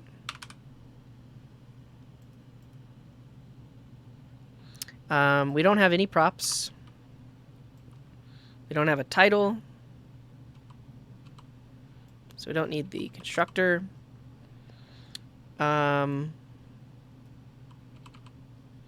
I guess we will have a blur prop for how blurred it is. So we'll say blur amount, and that's going to be a number. So somehow we'll need to get that amount into the style that gets applied.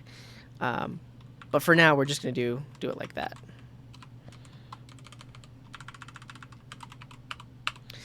And then here we just want an image with a source, and the source gets set to this dot properties dot I guess just this dot blur.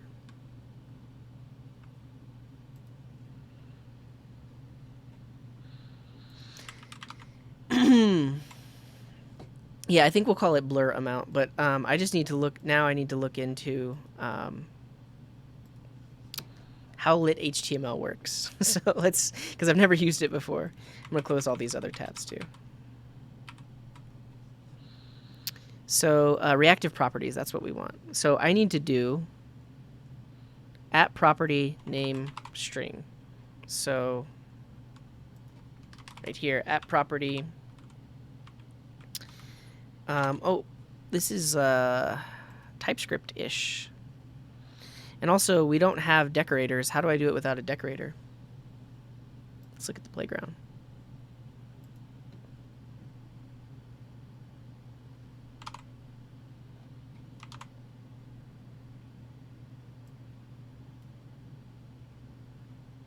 JavaScript.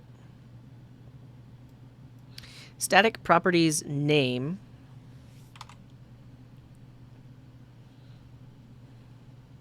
Okay. I am going to call this blur amount, as was suggested, because blur is like a built-in property to elements. And then the alt attribute. I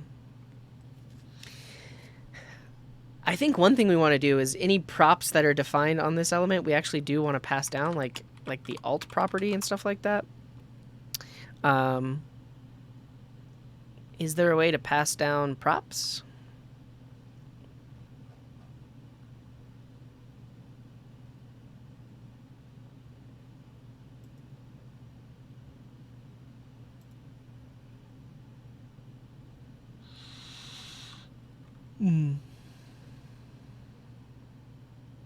Yeah, you're right. We do want blur amount and we want SRC.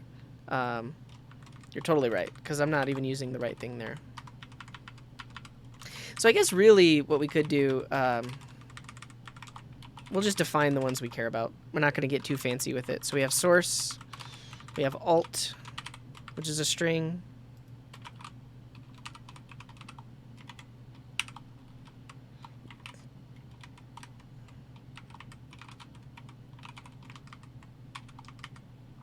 Like that.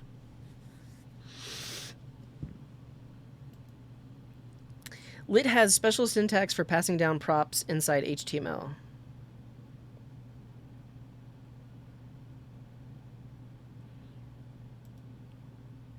Okay. Yeah, American 2050, that's the idea.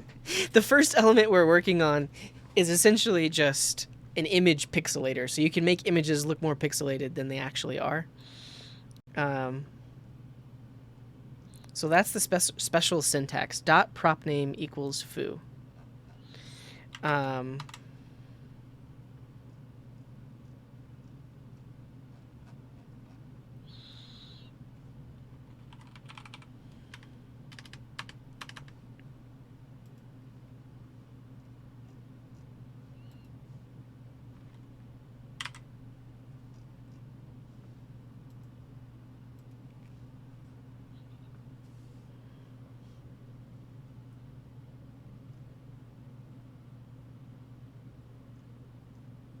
Yeah, this is, yeah, we're not in React. This is called lit.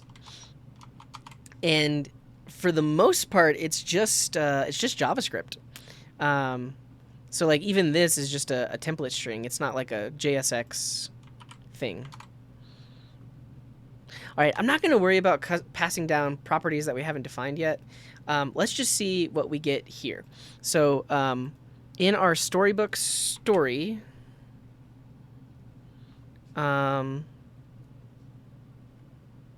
Let's define the template. Oh, I see. This is how you pass down props to other components. So here we would do source and alt. We don't have a slot, so do I have to do that?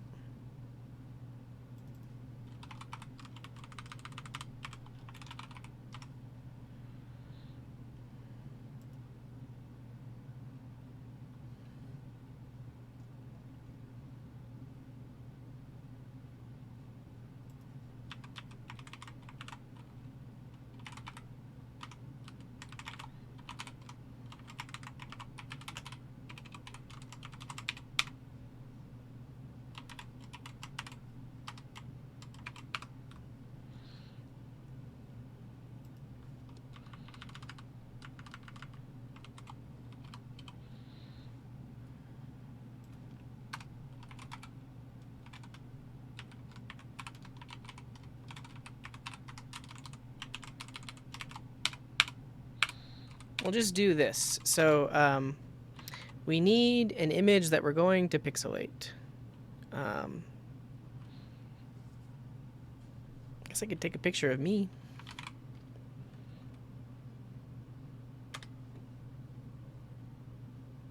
Oh, let's pixelate the record. I like that. We were pixelating that earlier, and we already have the image source. So let's do it.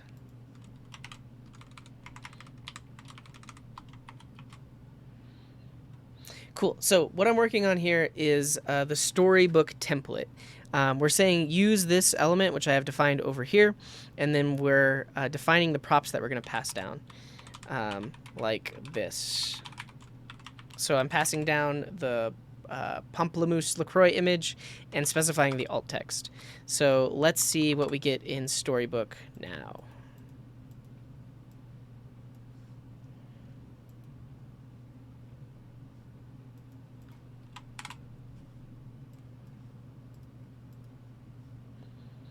See you later, Mark. Thanks for hanging out. The link should be correct. Let's see.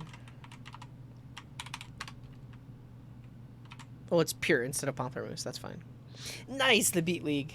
Does it look all right? Does it look good? Glad to hear it. I don't see anything being rendered. I don't know if this is the best way to debug it. Oh, I see. So source and alt are not getting passed down. So that's an issue.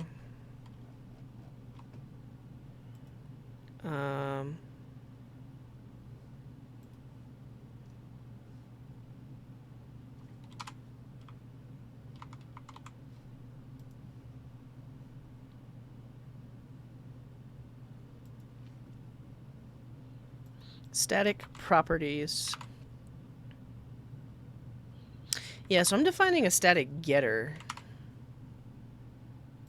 That looks right to me. So lit is a library for creating web components. Yeah. I'm not opposed to that, but maybe in another live stream, because I didn't really plan on it. But Matsu, if you're interested, it would be fun to have you on. We could talk about web components.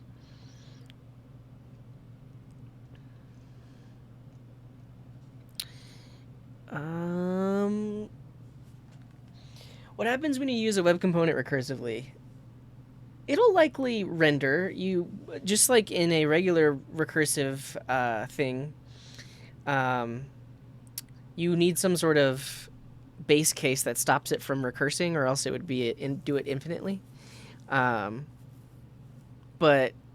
like an example of a recursive component might actually be like a comment component. If you think about like comments on Reddit or comments on Hacker News. So a comment has a comment reply, but the comment reply is technically just a comment component, but it's nested within it. And then a comment reply could have another comment reply. So that's like a nested component there. Yeah. Yeah. What am I looking for? I think I want to run the demo. Because right now I'm running Storybook. Let's also run the demo. So we can get some debugging here.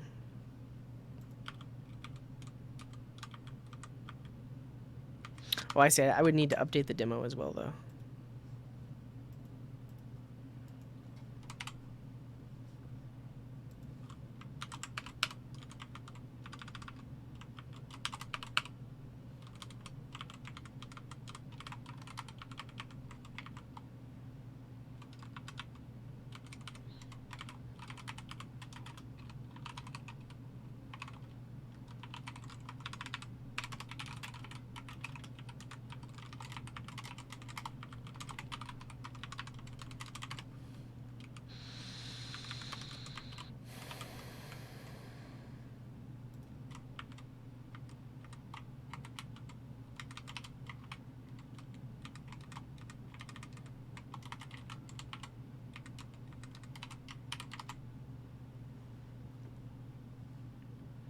So it's working. It's working in the demo. So that's cool. I'm guessing I did something wrong in the storybook story. So, we've got that. We've defined the props, and then in the storybook story, so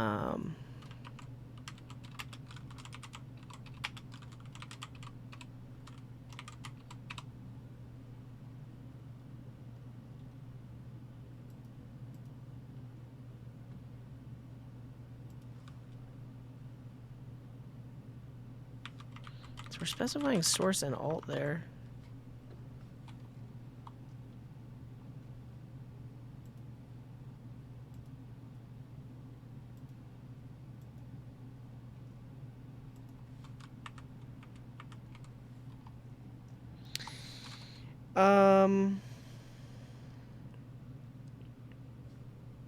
I have the CSS here, so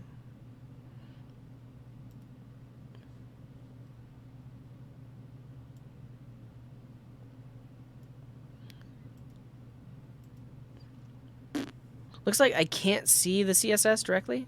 Yeah. Oh, yeah. I'm sorry, Bob. You asked about what web components are. They're a way of defining custom elements. So, the example we showed earlier was we created a custom LaCroix element. So in our HTML, we're able to write code that looks like this, and then we have code that registers that custom element to actually like render a LaCroix can in its place. So that's what a web component is without any sort of framework. So there's no Vue, there's no React here. It's all just built into the web browser. So yeah. Reflect the props to attributes so they're visible in the DOM. Cool. Let's do that. Thank you, Matsu, for that.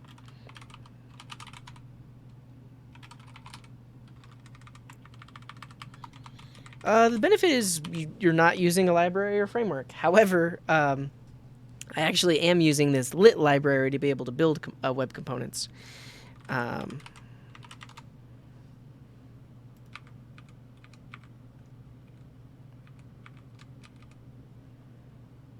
Yeah, so we see those there.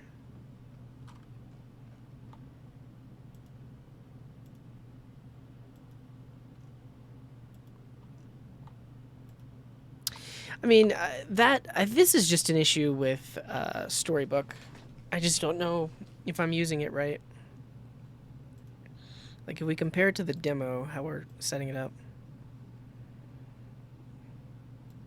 Calling render with that in the element. Whereas over here, we're saying template.bind. I think I might have messed something up in here. Let me just go back to what they originally had.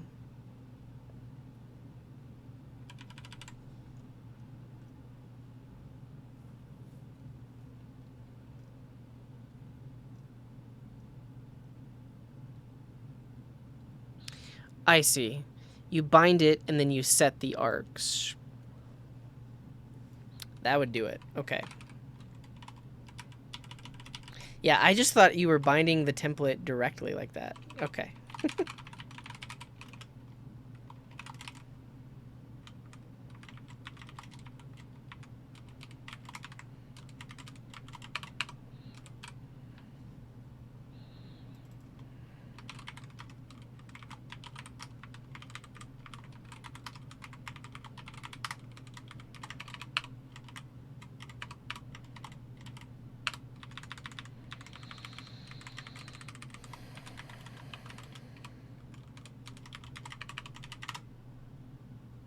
Nice. Okay. All right. So we've got it inside of Storybook. That's a good start. Now I want to adjust the CSS so that this actually looks pixelated. Because we do have image rendering pixelated. If we remove the filter blur, it's just back to that.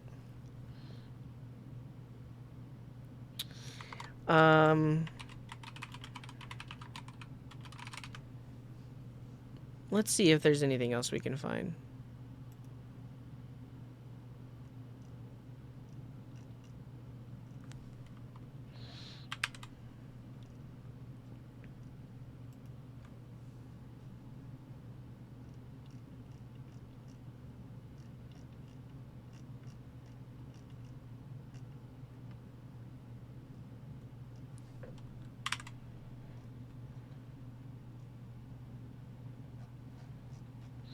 Pixelate an image.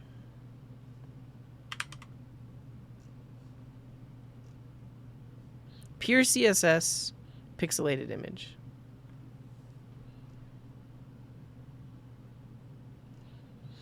I don't know if you can call it a compiler.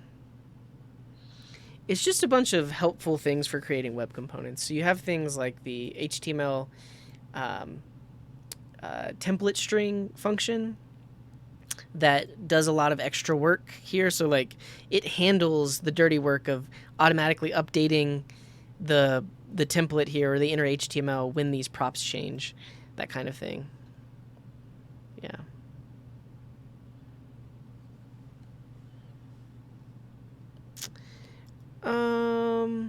Yeah, and then the code that I'm writing right now doesn't even get built because all of this is supported directly in the web browser. So these are literally just helper functions that under the hood are doing all the extra work that you would normally have to do by hand. Okay. Is there not a pure CSS way of pixelating an image?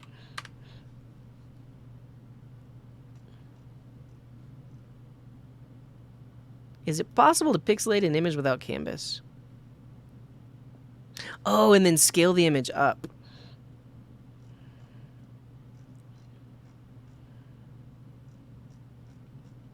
Okay.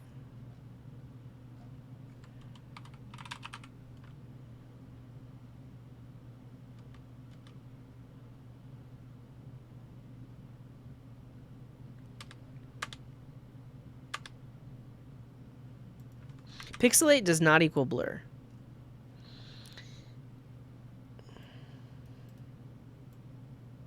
Yeah, I think this is what I want. So like we use a scale of 1/2 and then blow it up by 200%.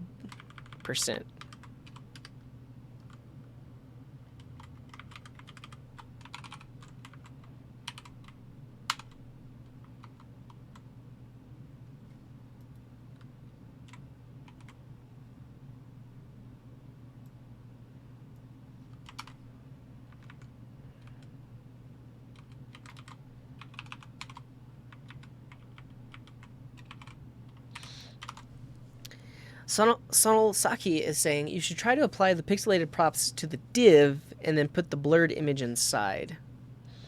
So like blur the div, but then just put where the child is an image. Why do I want to pixelate the image? Because we're trying to make it look old. We're trying to make it look like this image was from 1994, and so we're taking an image and just making it look old. Is the point? It's true, Murdoch. That's really all we'd have to do. Um,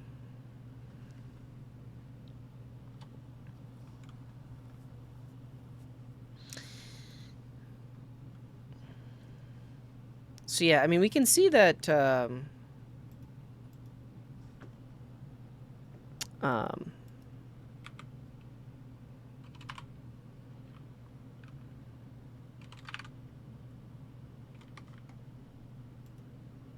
yeah, so I think that's really what this helps with, is if you're blowing an image up, instead of trying to do aliasing between the pixels, it creates like a sharpness between them. But that's not what I want. I want it to be the same size and just look that way. And someone mentioned it earlier, I might have to just render it to a canvas at a lower scale. Yeah, so like with P5, you could do it on a canvas.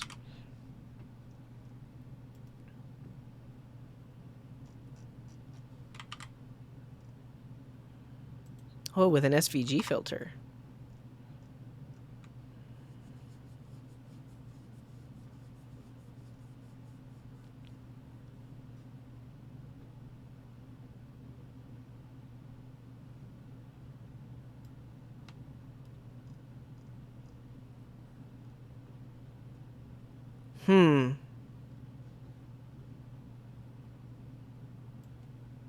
Let's try it. Let's see what this does. It's supposed to be an SVG blur.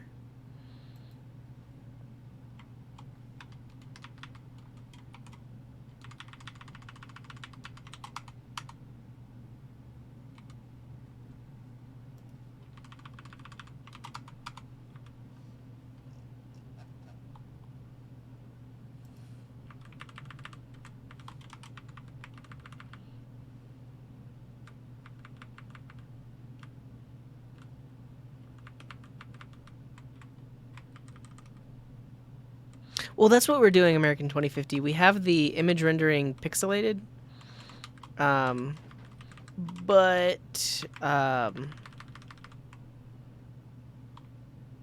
it it's not really doing anything. It's not. We're not using it for its intended purpose. Is the main issue. Pixelate the image manually. I don't know how we do that with just CSS though. I mean, the way you do it with Canvas is you would downscale the image and then blow it up. All right, this is going to be the wrong aspect ratio, but let's just see what it does.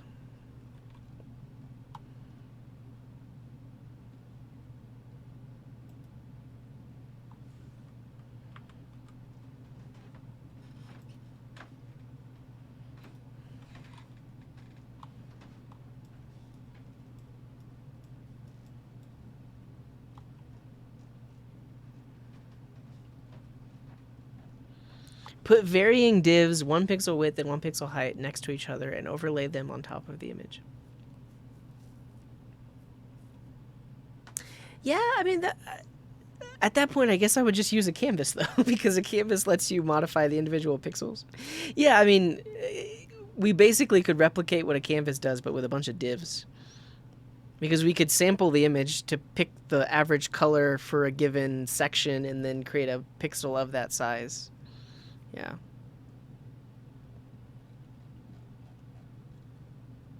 Right, Alka's got it.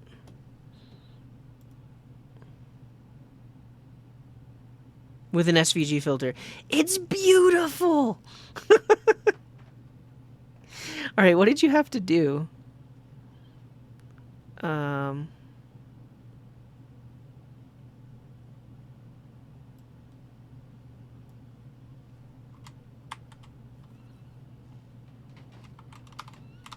Alright, I'm just going to copy paste his code.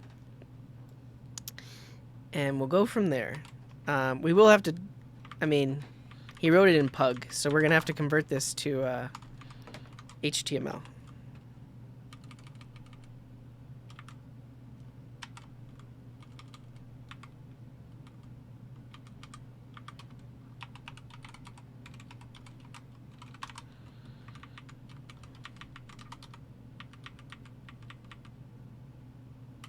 Can I get it from CodePen?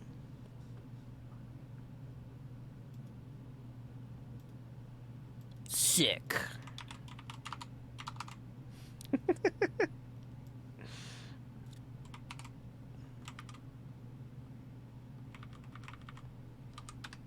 Oh, I see. So you have the SVG specified separately, and then the image goes below it.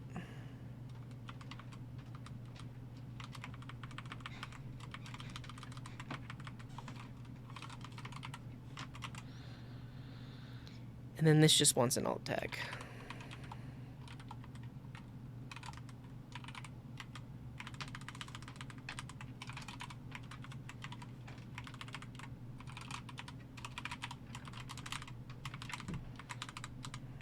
Do I need to specify a width? I'm going to take it off, see what happens.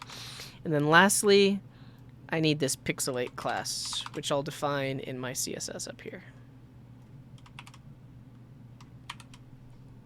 All right.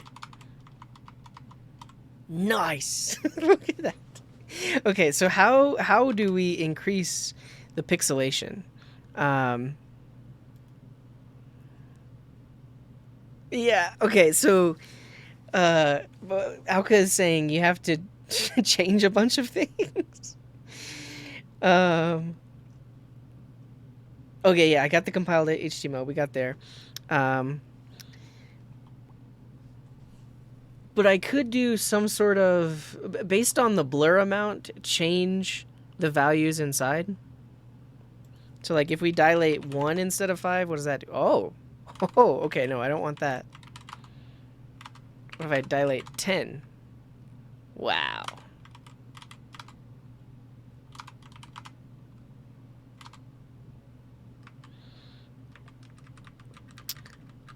FE composite. Is this like the pixel width?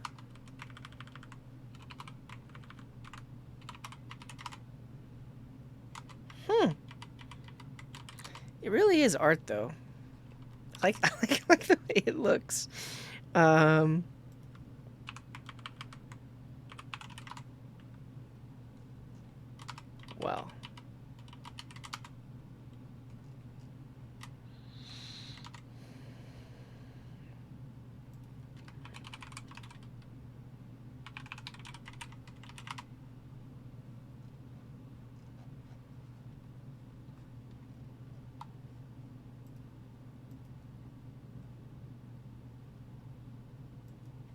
Cool.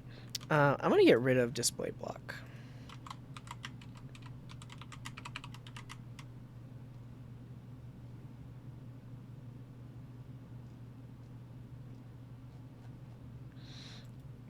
Do you have any tips on what I can change, Alka, to make it less pixelated?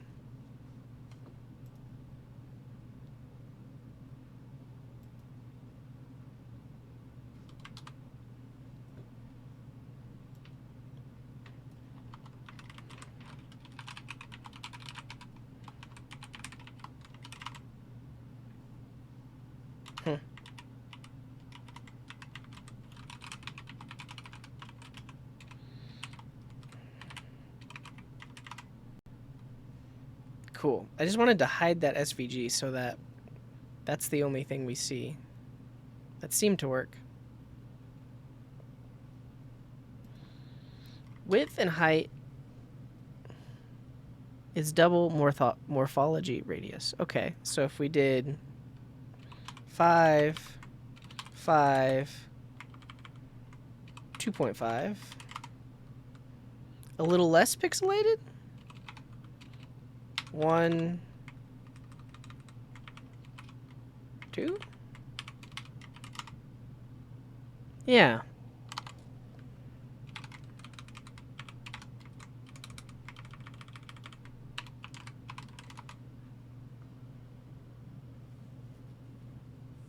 For the most part, so FE composite width and height is double the radius on dilate. Are those the only things that need to change?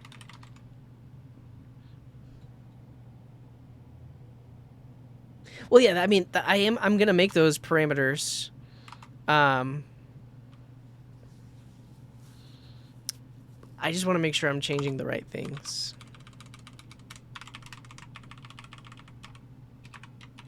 What's up, Nikki Poo? Okay. So here's what we do. This blur amount is going to go here. This dot blur amount. Like that. And then this is blur amount times 2.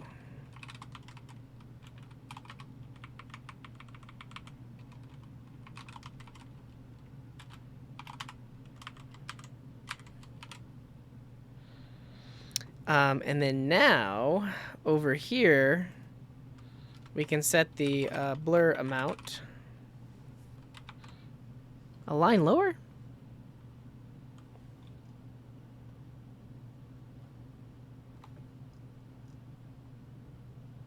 Oh, I was doing the wrong ones. I was doing the flood, not the composite. Okay, yeah. You're totally right.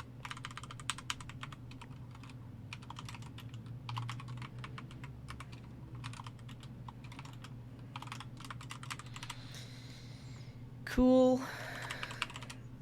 I guess I'll have width as a prop too.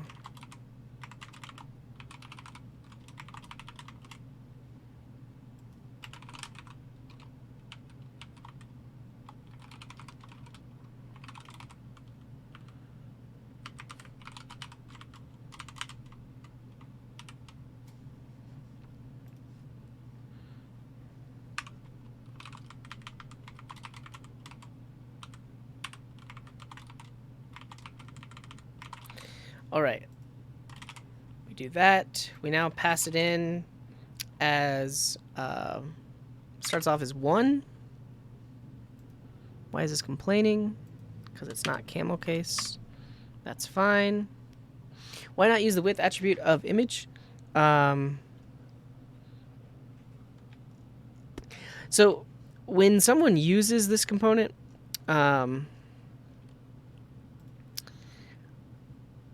I want them to be able to specify the width property, and then I pass that down to the image. So it, I guess you're saying, why don't I just do width equals this?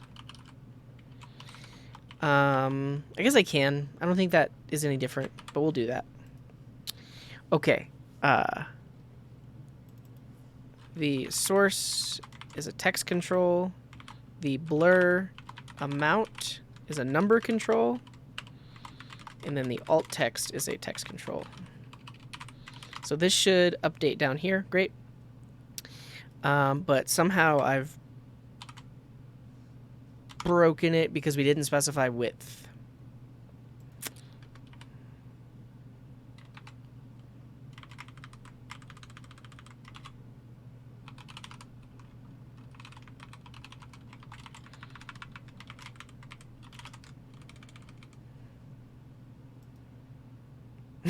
Alka says mine is now animated. All right, I'll look at it in a second. Let's see.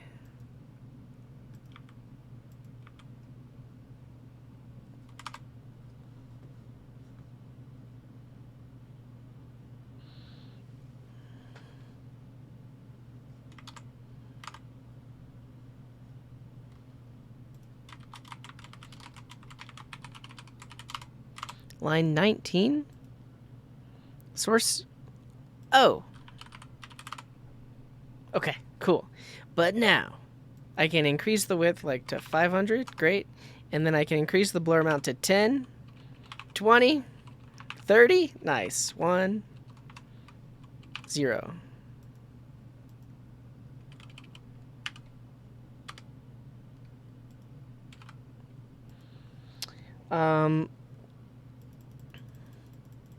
That's cool. I'm happy with that. Thank you for this, Alka. This is what we want. Because now you can specify how blurry it gets. All right. See you later, Matsu. Thank you very much for hanging out. Yeah, and I'll definitely hit you up. It would be good to have you on stream to show us some web component stuff. All right. Let's look at Alka's. But can we get some hearts and some goodbyes in the chat for Matsu? They helped us a ton today. Wow, look at that. Very cool.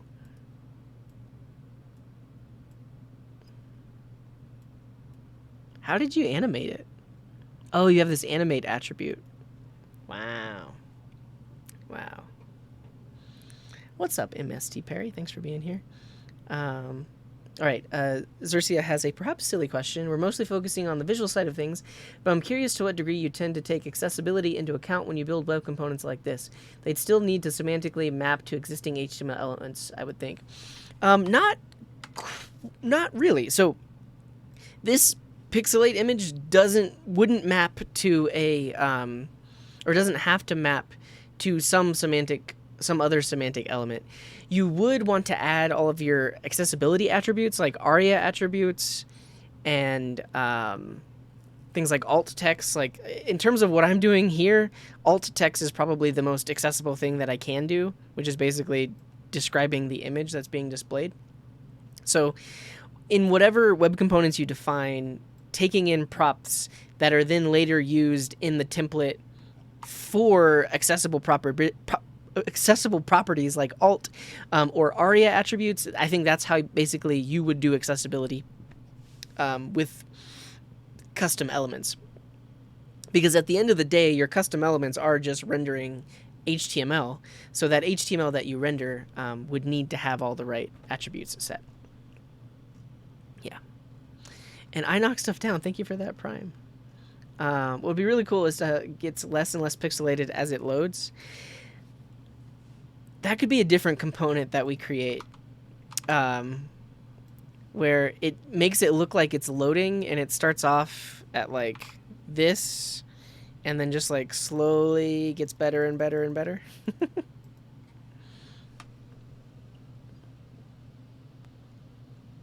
I'm not sure if it has to do with pixel size. Yeah, exactly. So all of the accessibility attributes that you're used to, you would still use those on all of your template elements. Tons of supports. Lou, thank you for the 21 months. The Time with the 21 months as well. Who says, "Where'd your beard go?" It's gone. I shaved it off. And Shazer Rex with the Prime, thank you. Matalb with that gift, thank you. Techie TV with the Prime. I knock stuff down with the sub, and Timescar with the Prime. Thank you very much. I am not writing any PHP. It's mostly, it's all JavaScript here. Oh, cool. All right, we have a pixelate component. So at this point, we can use pixelate on the page. Just like that. So you specify the source, the alt tag, the blur amount. Cool. We've got pixelate. Let's make another one. I think the Figlet one could be fun. So this is basically just like ASCII text rendered onto the page. Now, this set up an entire project for me. I think I just want to use this one project with all of my components inside of it.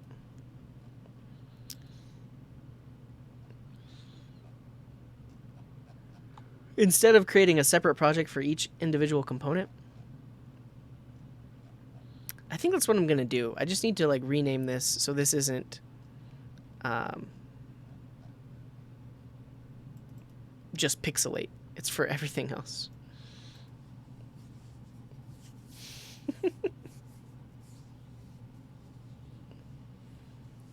Yeah. A neighborhood generator, so we could create like a Geocities neighborhood? I don't, but we could create one. But let's just go ahead and get going on the next one. So we're going to call this GWC Figlet.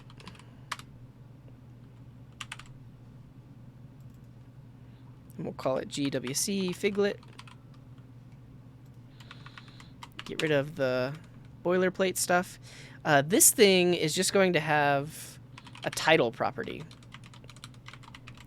So title, you specify the text, and then it will render it, and then we can also have a font property. So you specify the Figlet font that you want to use to render it. For this, we are going to bring in a separate library. Like for now, we could literally just have a span that shows this .title. But we're going to bring in a library where you pass in text and it actually turns it into ASCII text. So there's that.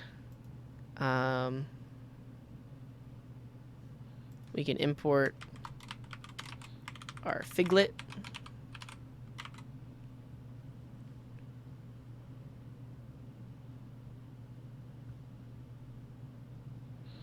Which we'll define here.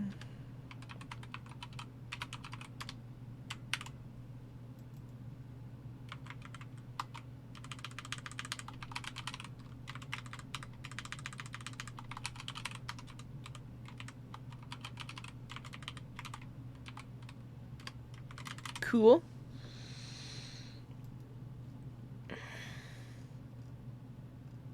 Yeah.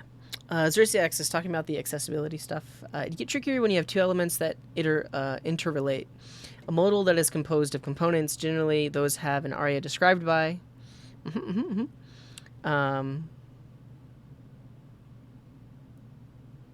Yeah. For sure, but I think my statement still stands. So, like, whatever makes up the component you're building should use all of the accessible attributes that it can. And that will get you as accessible as possible. I guess I actually don't know how, what do you call it? How how screen readers treat web component elements, because web component elements can typically have like a shadow DOM, meaning the stuff that they render isn't directly accessible to the page. So a page reader software may not even be able to access what's being rendered by a component.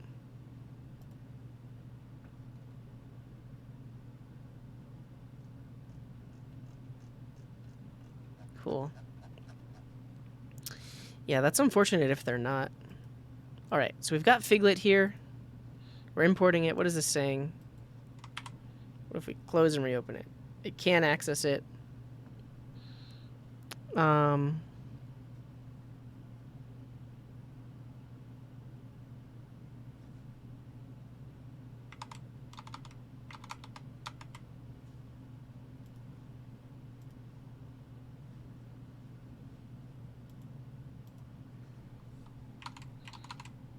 I got this wrong earlier. I think this is for the overall thing.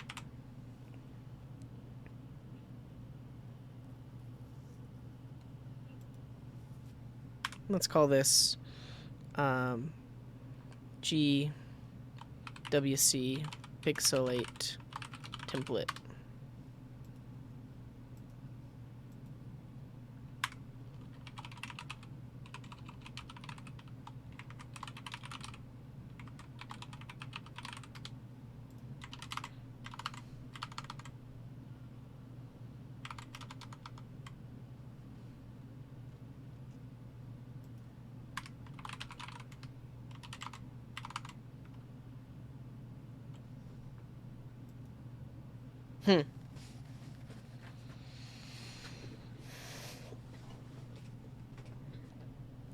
And what's up, Marshall Mark? Thanks for dropping in.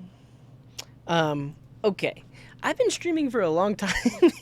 It took me a lot to get up to speed with Lit and with this templating library and stuff like that. We're probably just going to write one more component and then I'll have to go. But we will revisit this project in the future, and especially like learn more about the Lit framework and learn more about web components. Okay, we want to do this Figlet stuff. Let's look for Figlet on npm. Creates ASCII art from text. Cool. And this is basically what we want, because the thing that gets returned will be the actual ASCII text.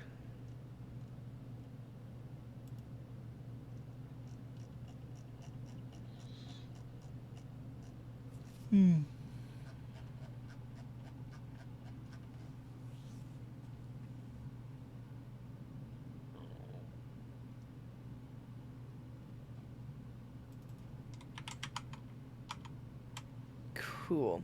So Storybook is a way of previewing our components. So basically, we're doing all of our development over here in this file, and then instead of having to load it into an app and like refresh the page or get to a specific a spot in the app where we can see it, this just isolates the component so we can see it while we work on it. So this is the one component that we were working on, and we can like change our props and adjust things dynamically here. So it really helps with the development cycle, because we're like working on this component in isolation. Yeah.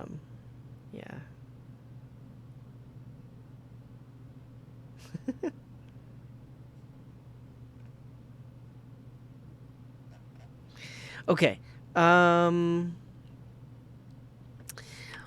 I want to install Figlet, but I don't think there is a build process, so how will it even be able to import? I mean, it is importing node modules. Let's try it.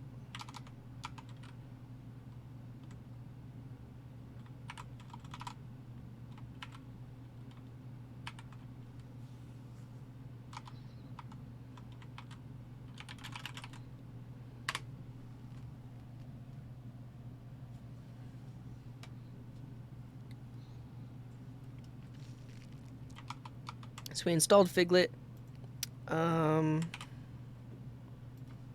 going to try to import Figlet from Figlet.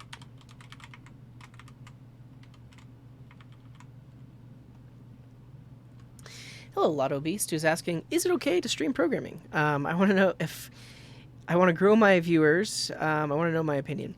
Yeah, I think anyone can stream, and it's really it's more so about you and your personality, really, than it even is the content.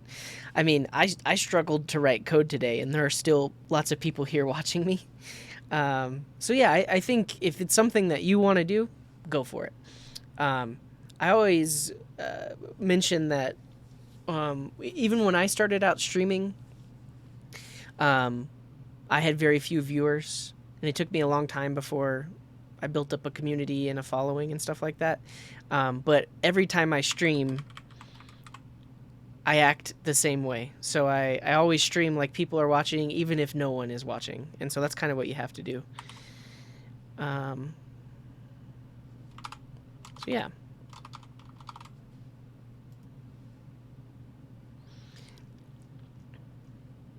So Figlet is asynchronous. We're going to have to figure out a way of setting that up.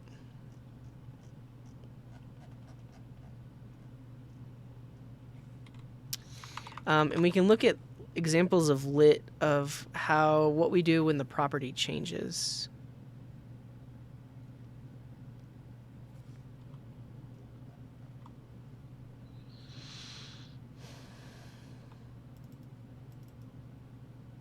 Changed.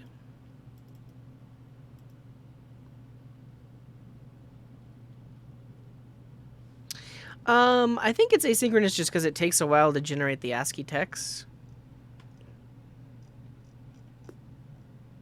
Oh, there's a way to do it synchronous. Never mind. We'll use the synchronous method. And okay, not now. Thank you very much for the 2 gifts. That's very kind. Titanfuss has it. It's just like dancing. You dance like no one's watching because it's for you. You're doing it because you enjoy doing it. Let's see what happens. We're going to do that. And instead of boo, it's just going to be this dot title. Let's call it text, actually, instead of title.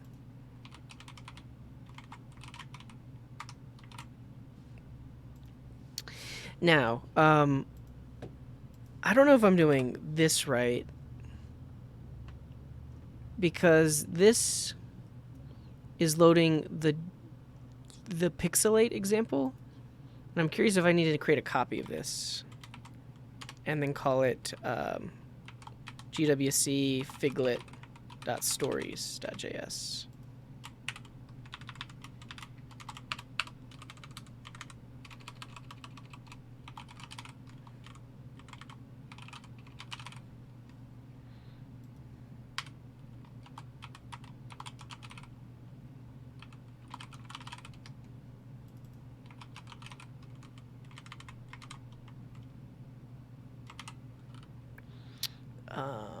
Text.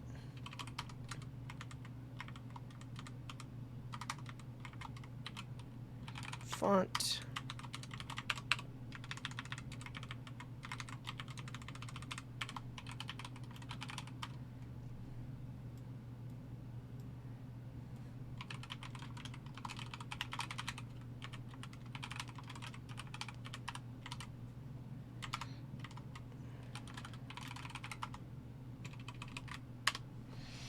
And okay, not now with the bits as well. You're too kind. Thanks for the gifted subs and the bits.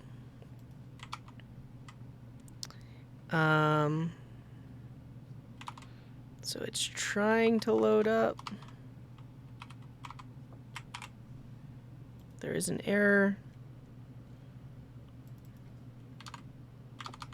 Import not found.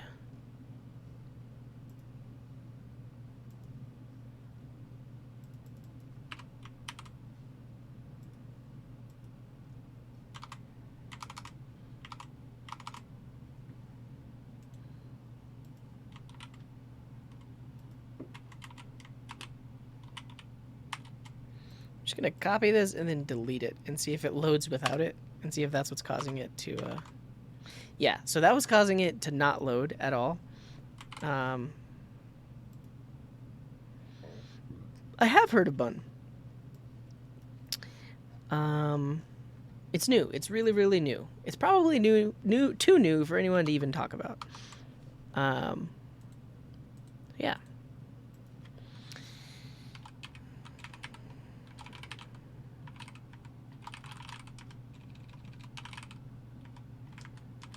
Stories.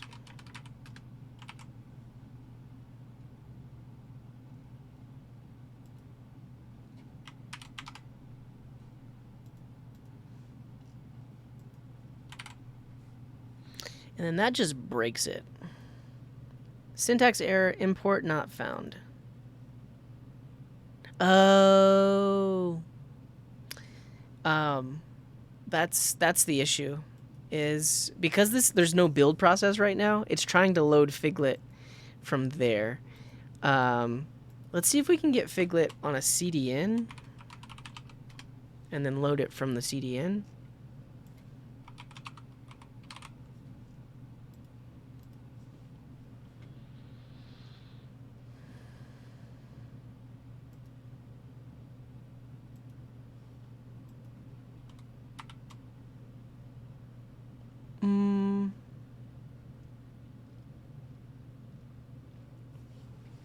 What do I think about C# coding on Visual Studio Code instead of Visual Studio? I've done it. The project I was working on wasn't huge, but it was pretty big, and it worked fine for that.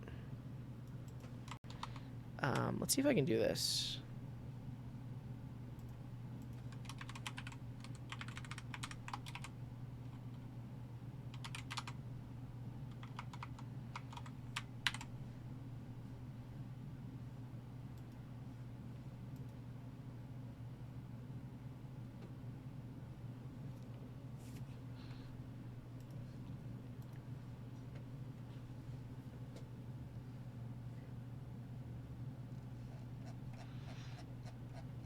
This is not a valid JS module or like a valid like ECMAScript module.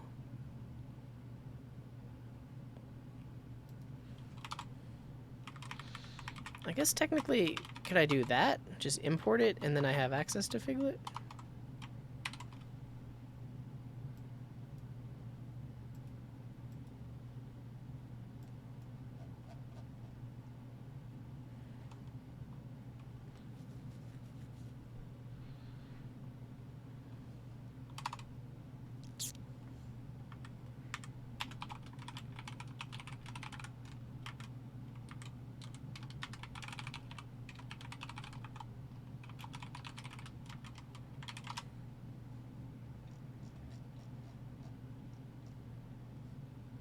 Figlet is there.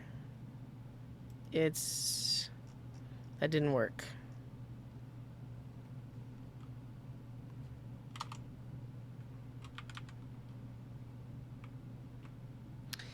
As far as I know, you have to import it as a script tag in your HTML and then have access to it. But there should be a way to import it.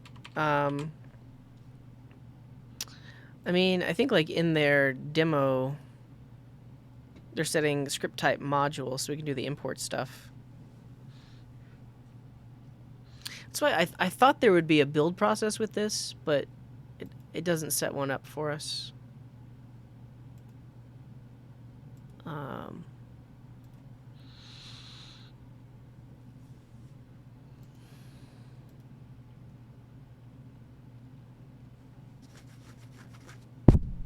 Sorry.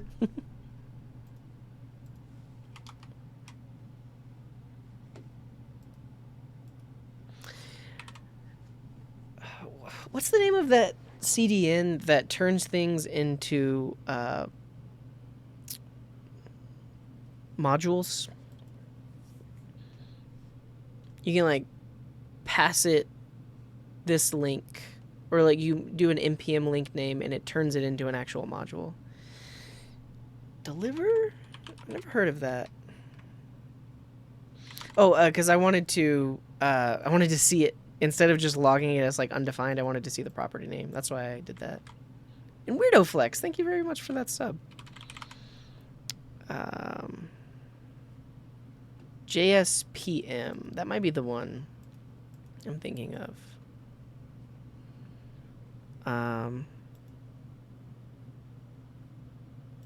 Yeah, so kind of want /Figlet. Let's see if this works.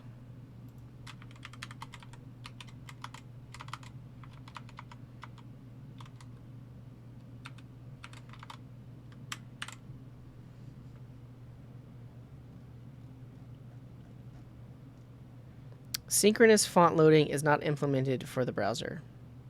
Well, at least it's running the code now. At least I know I have to do this, but the issue is I'll need to update a property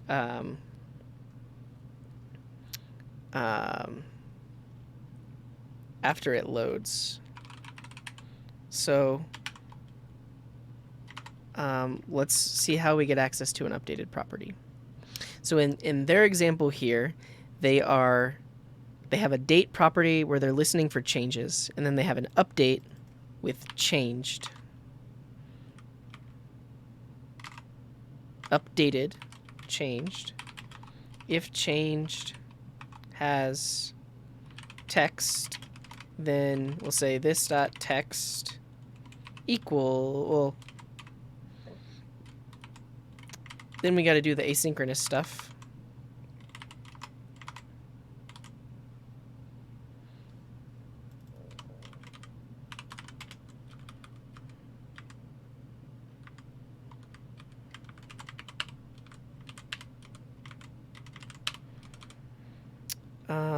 And then here we'll say,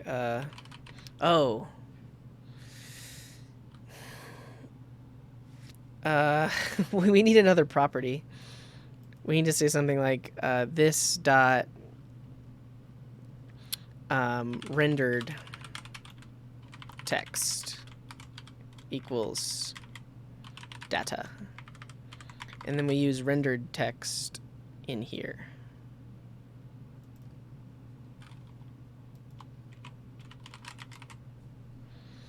But now rendered text needs to be a property, but we don't want it to be public, but we do want to listen for changes on it.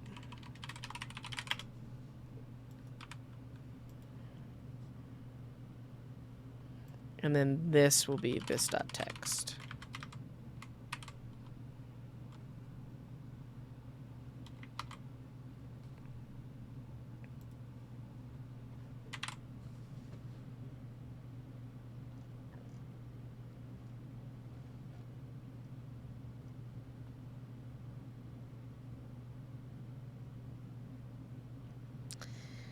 Well, it's just...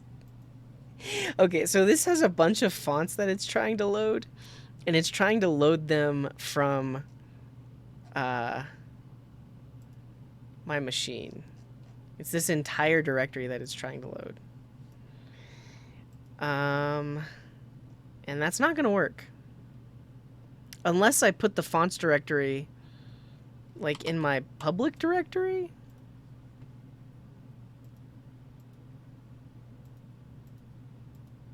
But how would I even do that? Because I don't know where Storybook is serving from.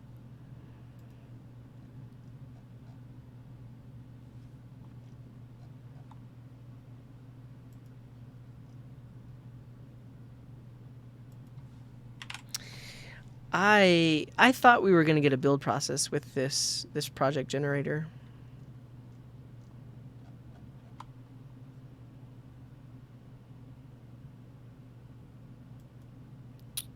Yeah. Let's try that. If there's another library we can use. 100% browser, 100% JS.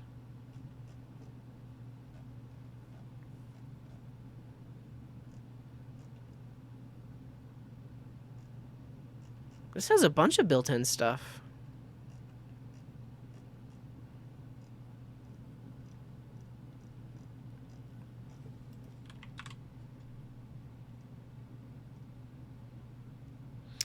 So, yeah, if I did want to get this to work, I could probably do a Storybook build, and then whatever folder it generated, I could download the fonts and put them into that folder. I don't want to do that. This is it's too much work. So at this point, we kind of have to abandon using Figlet and find something that will work. So let's try ASCII art.js.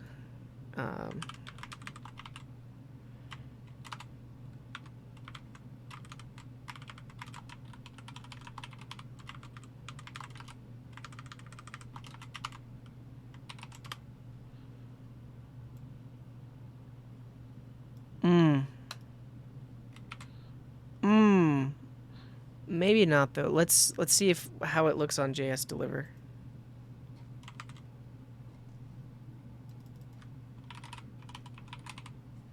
It says it's 100% browser, 100%. Yeah, I mean they do have a fonts directory.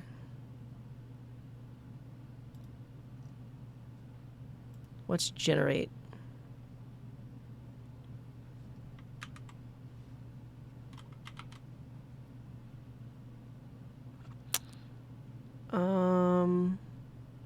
Art.js? This might be the one we want to load.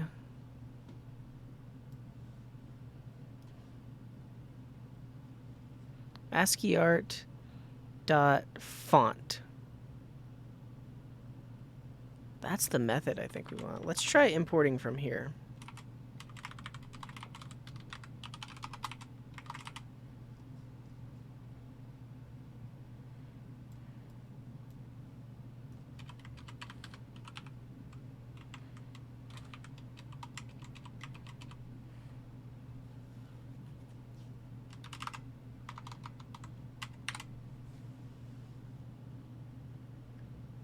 Import not found.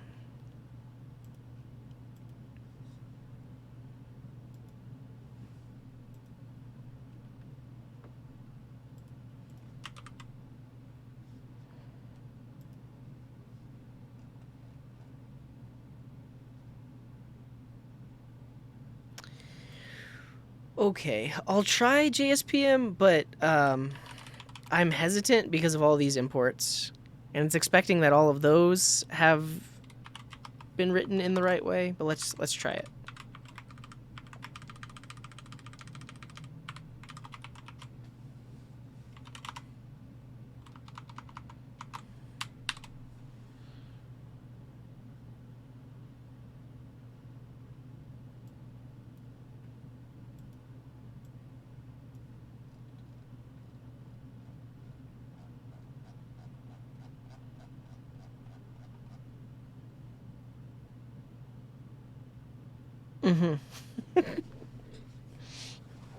So I can't load this either.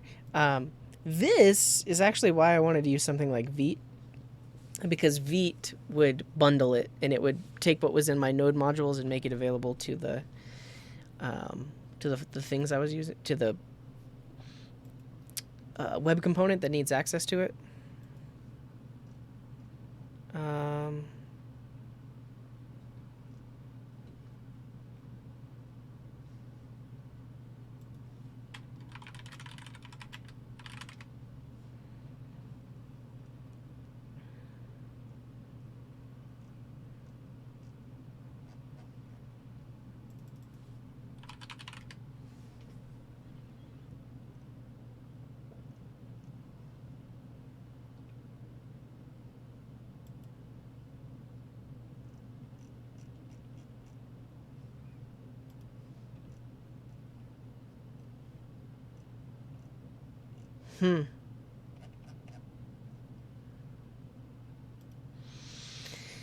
Well,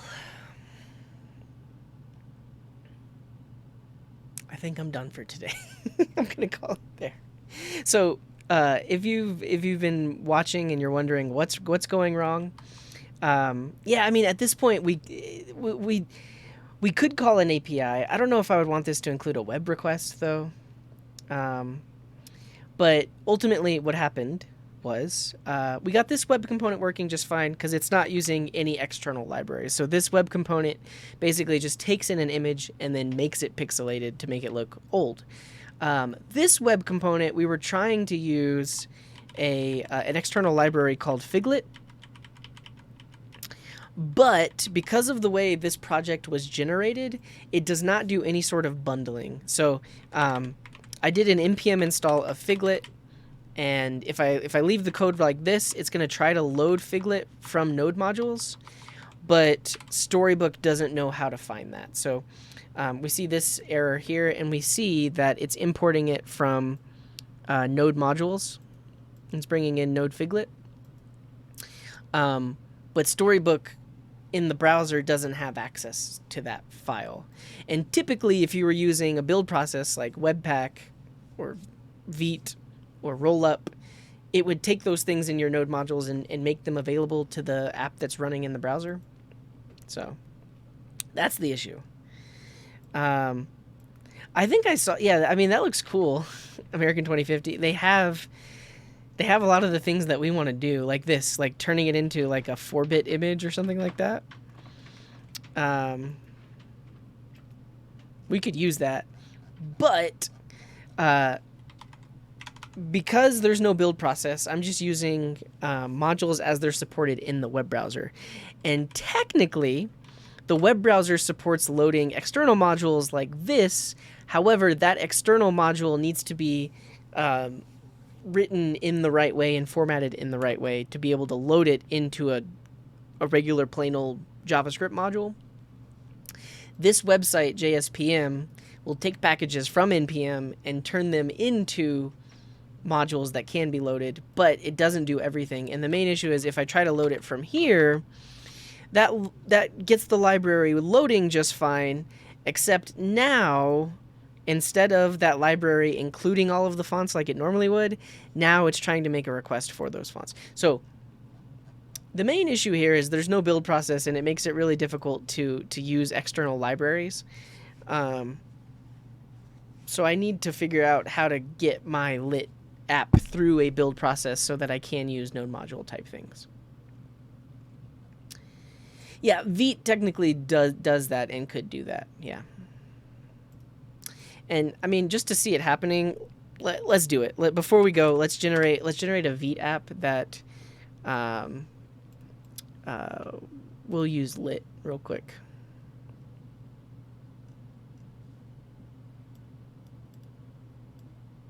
Yeah, I mean this is fine, because this is for how we load lit specifically, but we're trying to load other libraries. That's the main issue. But here we go. We're gonna use Vite. We want to create a lit. So create Vite.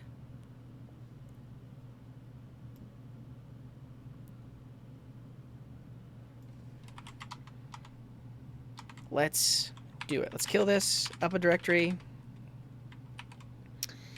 Template lit We're going to call this Vite lit example.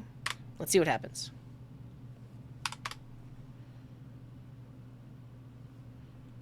Unpackage has a module thing?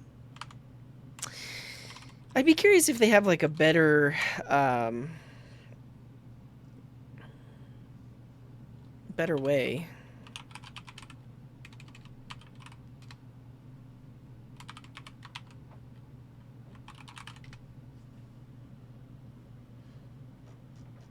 It changed it a little bit.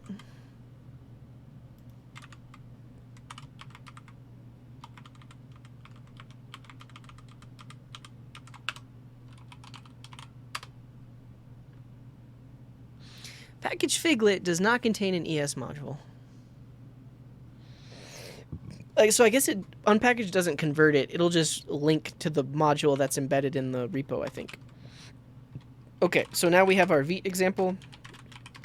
Install dependencies. And then let's run it. It's so fast. Vite is so fast. Okay, so we've got ourselves a Vite app up and running, but really, we just care about the code inside. So if we look at it, we look in the source directory, it just has this custom element.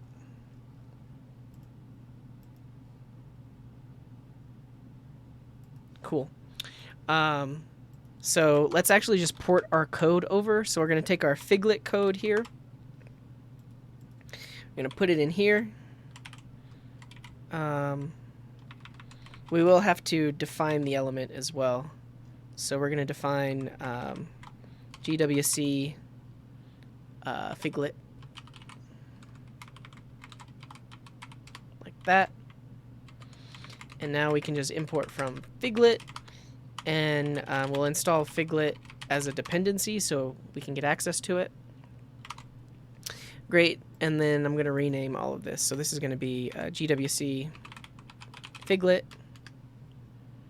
and then when we register it, we register GWC Figlet.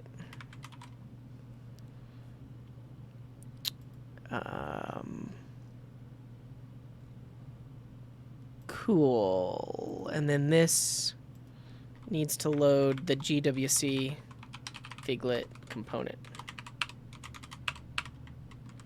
And so we'll say text is hello world.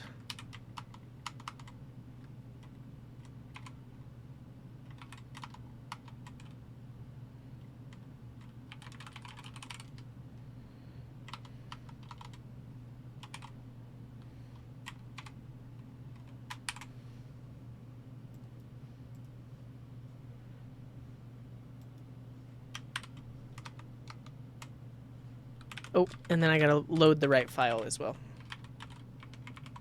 Yep.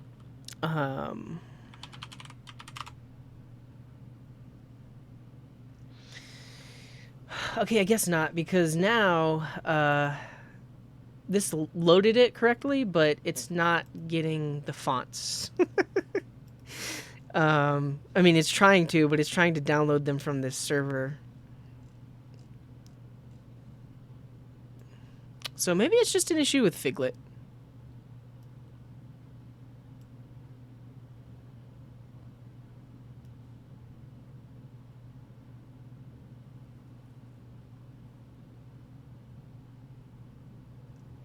Yeah, let's just try using that ASCII one now. But we can see their example of using it in the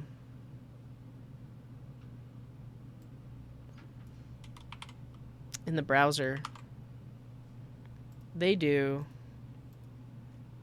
text, type, and then callback. Let's see if that changes anything.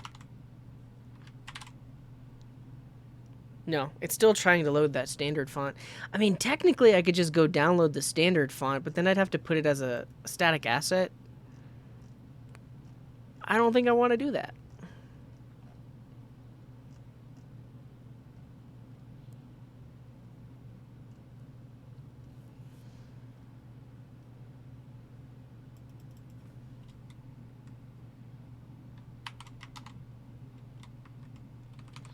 Gonna do something like this, a font path, and then tell it to go to JS deliver.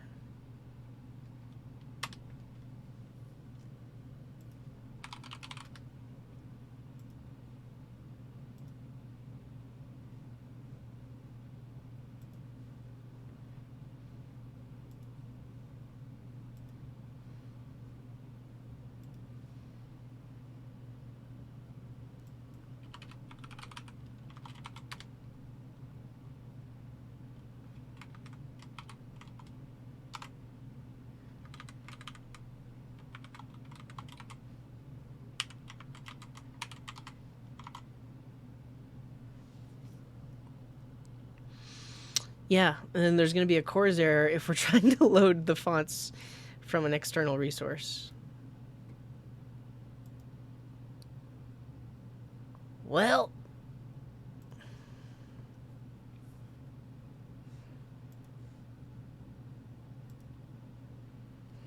there is a double slash. It worked.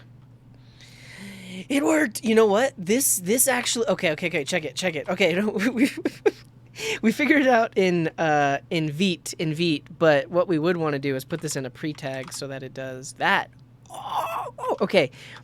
But now that we know we can set the preset or the prefix, we can just do that right here in the storybook one, and then the storybook one should work as well.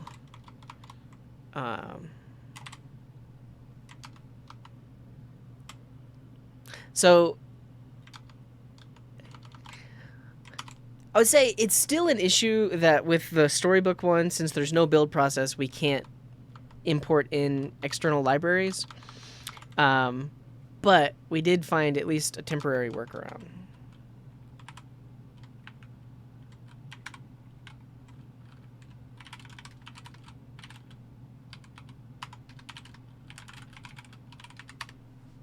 It should work. Yeah, see? It works. And in the storybook one, we're importing from JSPM, which turns it into a module.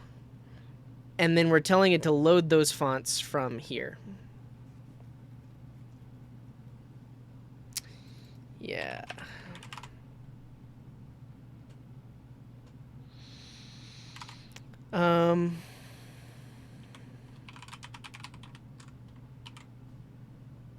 When we pass the font in, we could set it to standard. And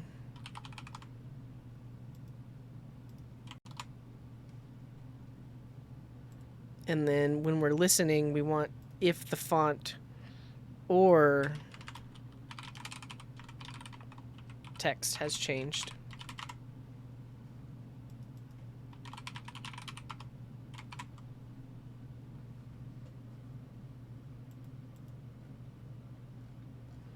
Oh, I think it's capital B-O-O.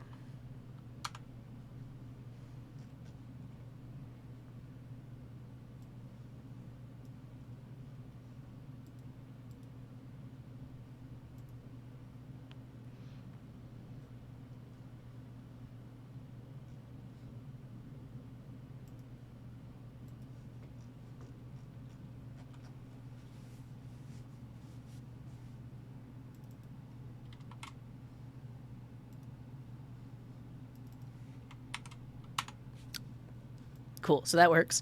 So as long as we specify a font name that exists within Figlet, and really, I guess we could just get the font names from here, because it's going to request this name .flf. Blocks? Blocks seems cool. Let's try it.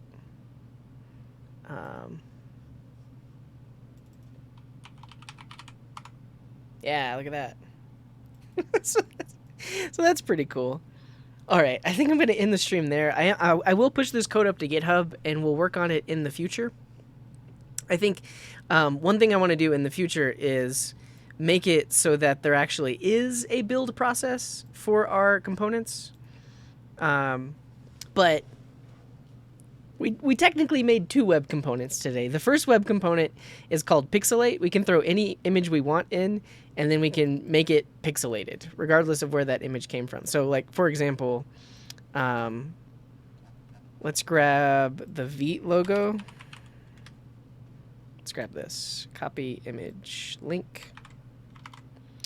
And then in our component, we can specify the source, and then we can just specify how pixelated we want it to be.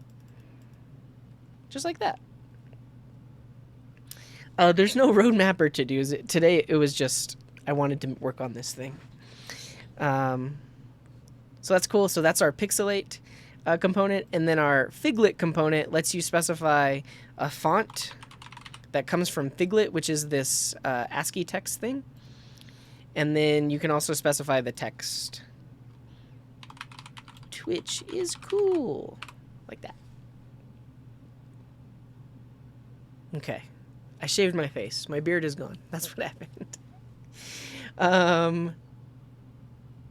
Cool, good enough. Next time I do, like I said, I want to figure out how to get some sort of build process integrated in so we can use external libraries without a bunch of rigmarole and without having to do like an external URL link like that. So yeah.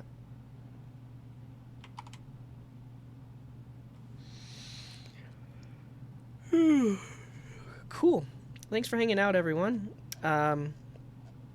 So Vite is a build tool. So there is a build process, but even with Vite, I actually had to change the code to be this so that it actually loaded the fonts from an external resource. So Vite made it so that I didn't have to link to JSPM. I could just link to the library from node modules, and it automatically builds it and makes it accessible. But the real fix was changing where it loaded the fonts from so that it was a remote resource. Cool. All right, that's it. That's all. Let's get ready to raid. Well, thank you, Mark Boots. I appreciate it. Thanks for being here. Cool. If you're a sub, you can use this raid message. If you're not a sub, you can use this raid message. You can also come up with your own raid message. And, yeah, I don't know where we're going to go, but wherever we go, show them lots of love. Drop a follow if you like what they're doing. And, yeah, Andres, we were recreating some of the things that were pretty common on Geocities, like Yahoo Geocities, like ASCII text and pixelated images. We're basically creating modern web components that could do the things that you would see on Geocities. Yep. Cool. Alrighty, everyone. You rock. Stay awesome. And we'll see you next time. Follow the schedule, or take a look at the calendar, cdg.sh/calendar. I'm going to update that probably tomorrow with the stream times for next week. And I'll likely be live on Tuesday. But keep an eye on the calendar. Keep an eye on Discord for updates and all that good stuff. Alrighty, everyone. Wherever you are in the world, have a wonderful morning, afternoon, evening, or night. And until next time, here's this.